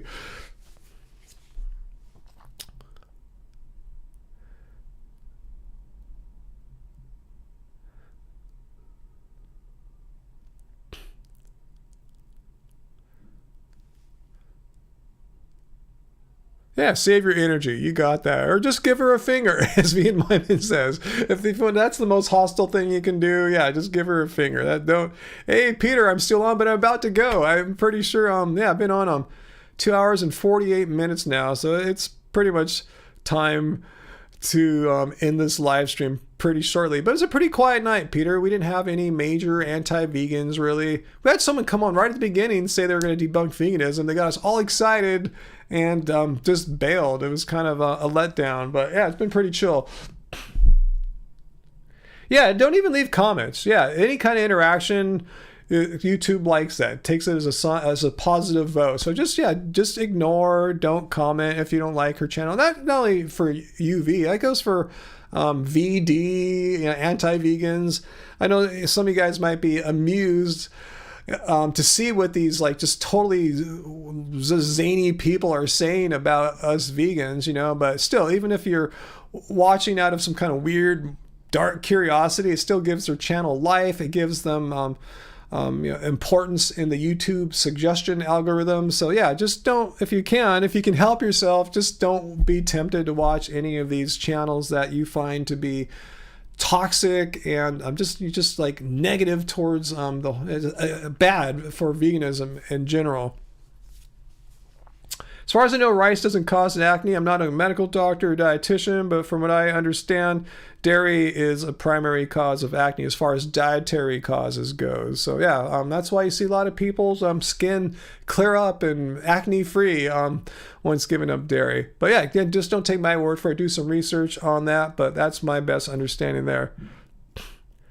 Did VD change her channel name, Peter, or does she have two of them, like a personal one and then her main one? But anyway, I don't want to know. I mean, you can tell me, but yeah, don't watch her stuff though, unless you enjoy her content. But I said don't give them any extra life. Jesse, another T-shirt idea.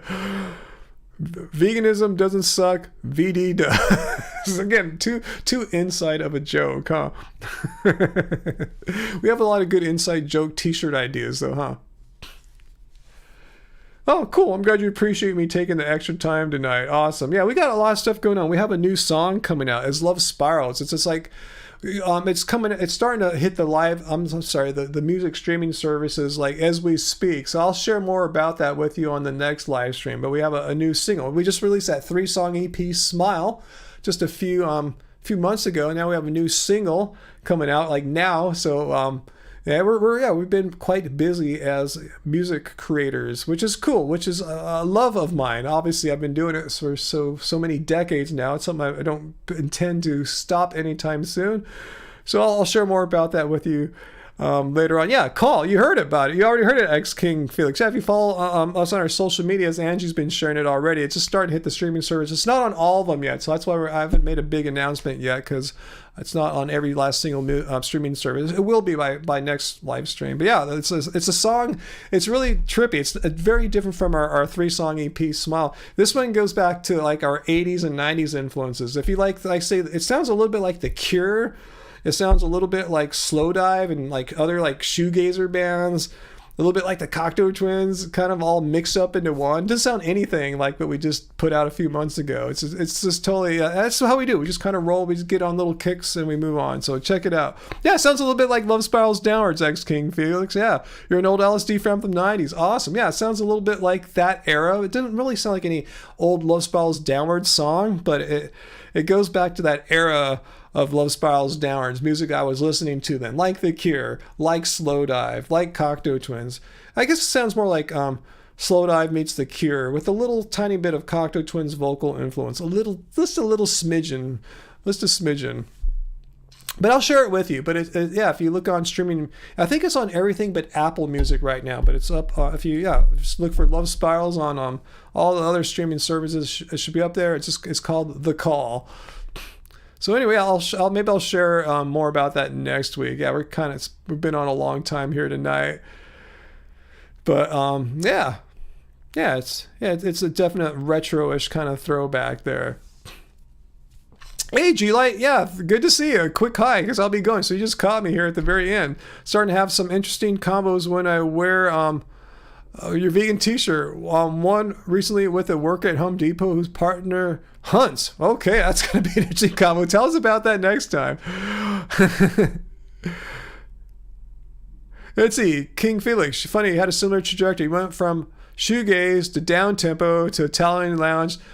Now, wow. Yeah, it's a long, strange trip. That's cool because I know a lot of bands from my old days and Love Spirals downwards, other bands that were on Project, who are still on Project, and they still make the same thing, kind of. They didn't, like, change much. And there's something to be said for that, but I'm just all about, like, challenging myself and just constantly growing as a musical artist. So, you know, I'm not saying I'm better than them and they suck or anything. They're great. I respect them, you know, but I'm just going, I just couldn't imagine making the same kind of thing.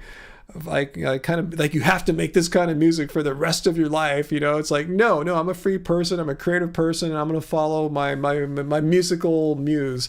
Anyway, but I still listen to that stuff from time to time. I from time to time I still like shoegaze.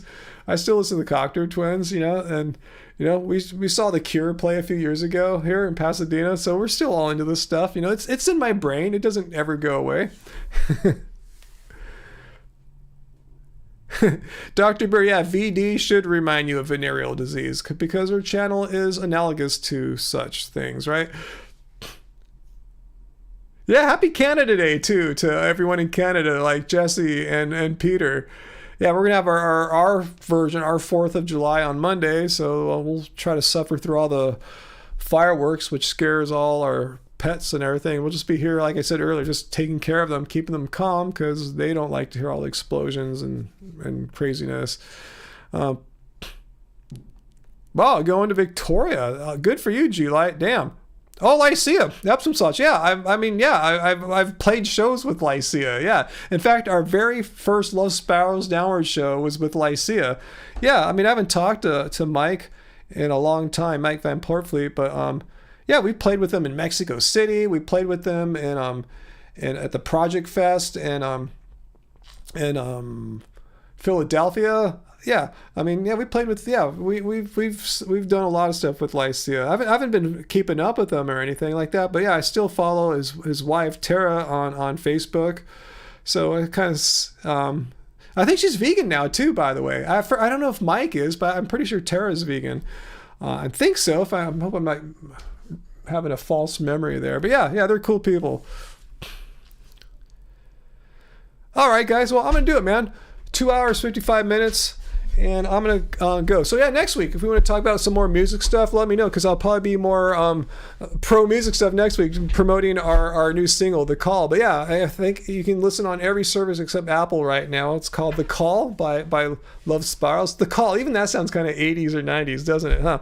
Anyway, yeah, check it out. And, yeah, we just Angie edited together a simple music video. We're not doing any acting in it or anything like that. Just some scenery shots so we can have a music video of it. So maybe I'll play that for you guys soon as well. So like on the next live stream. So anyway, guys, yeah, check it out. If you want to see our latest, hear our latest songs, yeah, just check out Love Spirals. If you haven't even heard our EP from 3 months ago, the Smile EP, check it out. So yeah, we have 2 new releases for this year. We have another song that's about done. That's going to be another single probably for next month. So we're on a roll. We are rocking here. All right, guys. So have a good weekend to you guys too. Stay safe on Canada Day. Stay safe here in the United States on 4th of July. Be safe. Be sane. Try not to blast any fireworks. And before I go, look what I got, guys. Look at Angie around me here. Thank you. Yeah, you forgot. I forgot. I was going to eat some. Look at this. You guys were telling me. Hey, I remember in the live stream, a lot of you guys were saying, hey, have you tried that Beyond Jerky yet? And I found some. We were at Target the other day. Check it out. This stuff's pretty cool. I don't know. It's tasty. This is good. I mean, I'm not a big Beyond Burger fan, but this is pretty good stuff here, guys. He's way more your speed. Yeah, the jerky is more what? What'd you say? The jerky's more your speed. It's more my speed, you're huh? a jerky freak. You've never been a burger freak. Yeah, I've never been a burger freak, but I used to be a jerky freak.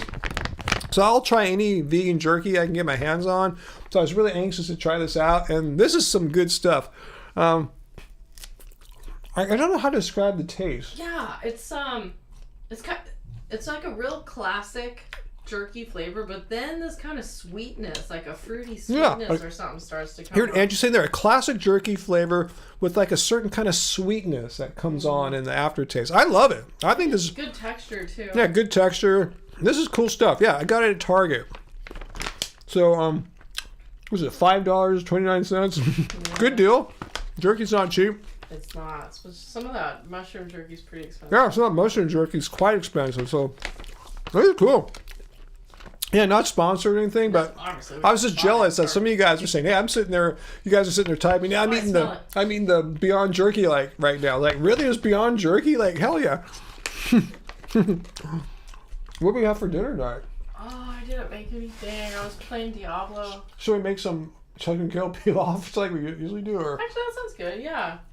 so I told you guys, we really eat the stuff in our I was recipe gonna make book. chili, but I was playing Diablo for a long time, Oh. and I was like promoting the song, and like they can see like a clip of it. I just put it on the Happy Healthy Vegan Instagram if they want to go see a clip. Okay, if you're And I was talking to Tracy. for Instagrammers, Happy Healthy Vegan, go check out and follow us on Instagram and TikTok. Happy Healthy Vegan. You know who we are, Happy Healthy Vegan. Just find us on there. And Angie put a clip of the new song on there too. I've just been going nuts. From the video, right? doing Just you took a little snippet from the video. Yeah, I made a special real version, so it looks really good. All right, cool. Oh, and I wanted to tell you, I forgot what Shoebies or DKFM or whatever, that radio station. They promoted us on Twitter, and he bought the song and he promoted. Oh, cool! A He liked shoegazer, it. the shoegazer station guy likes the song. So it's a shoegazer song. Yeah, he dug it, so you can see that on Twitter. I think I know why I saw shoegazer when I was like, is this a guitar? No, this one. When I was Oh, you're playing that guitar? I was like refurbishing this guitar of mine from the '90s, this Ibanez Tallman, and yeah, it's a cool shoegazer guitar. So yeah, I didn't play it for a long time. Had some problems when I fixed I know it. you were gonna sell it. I was gonna sell it, but I said, I'm gonna fix it up, and it just kind of inspired me to make that song. That's pretty classic. Yeah, in fact, I just used it the other night to do that little breakdown in that house song. Oh, really? You were playing that one? Shocking. Yeah. It's a cool guitar. It's a nice sound. It's really quiet. Yeah, it's cool. And it looks cool, too. Look at this thing. Pretty. Yeah. It's a beautiful little guitar. So, yeah. A lot of stuff going on, guys. I know. It's crazy. All right, so I guess we should call it quits this time for real. Yeah, let me have a piece. You want a piece? I don't know. I can smell it. It's driving you crazy, It's huh? like just my hand. There's Angie's hand right there. do. There it is. I'd walk over them and wear booty shorts. Yeah, she would come in, but she's wearing some very sexy booty shorts, as she calls them. a lot of flesh. A lot of flesh. Maybe too much flesh. It would change us to a PG-13 live I stream. think so. Not R, but PG-13. Yeah, I wouldn't do it.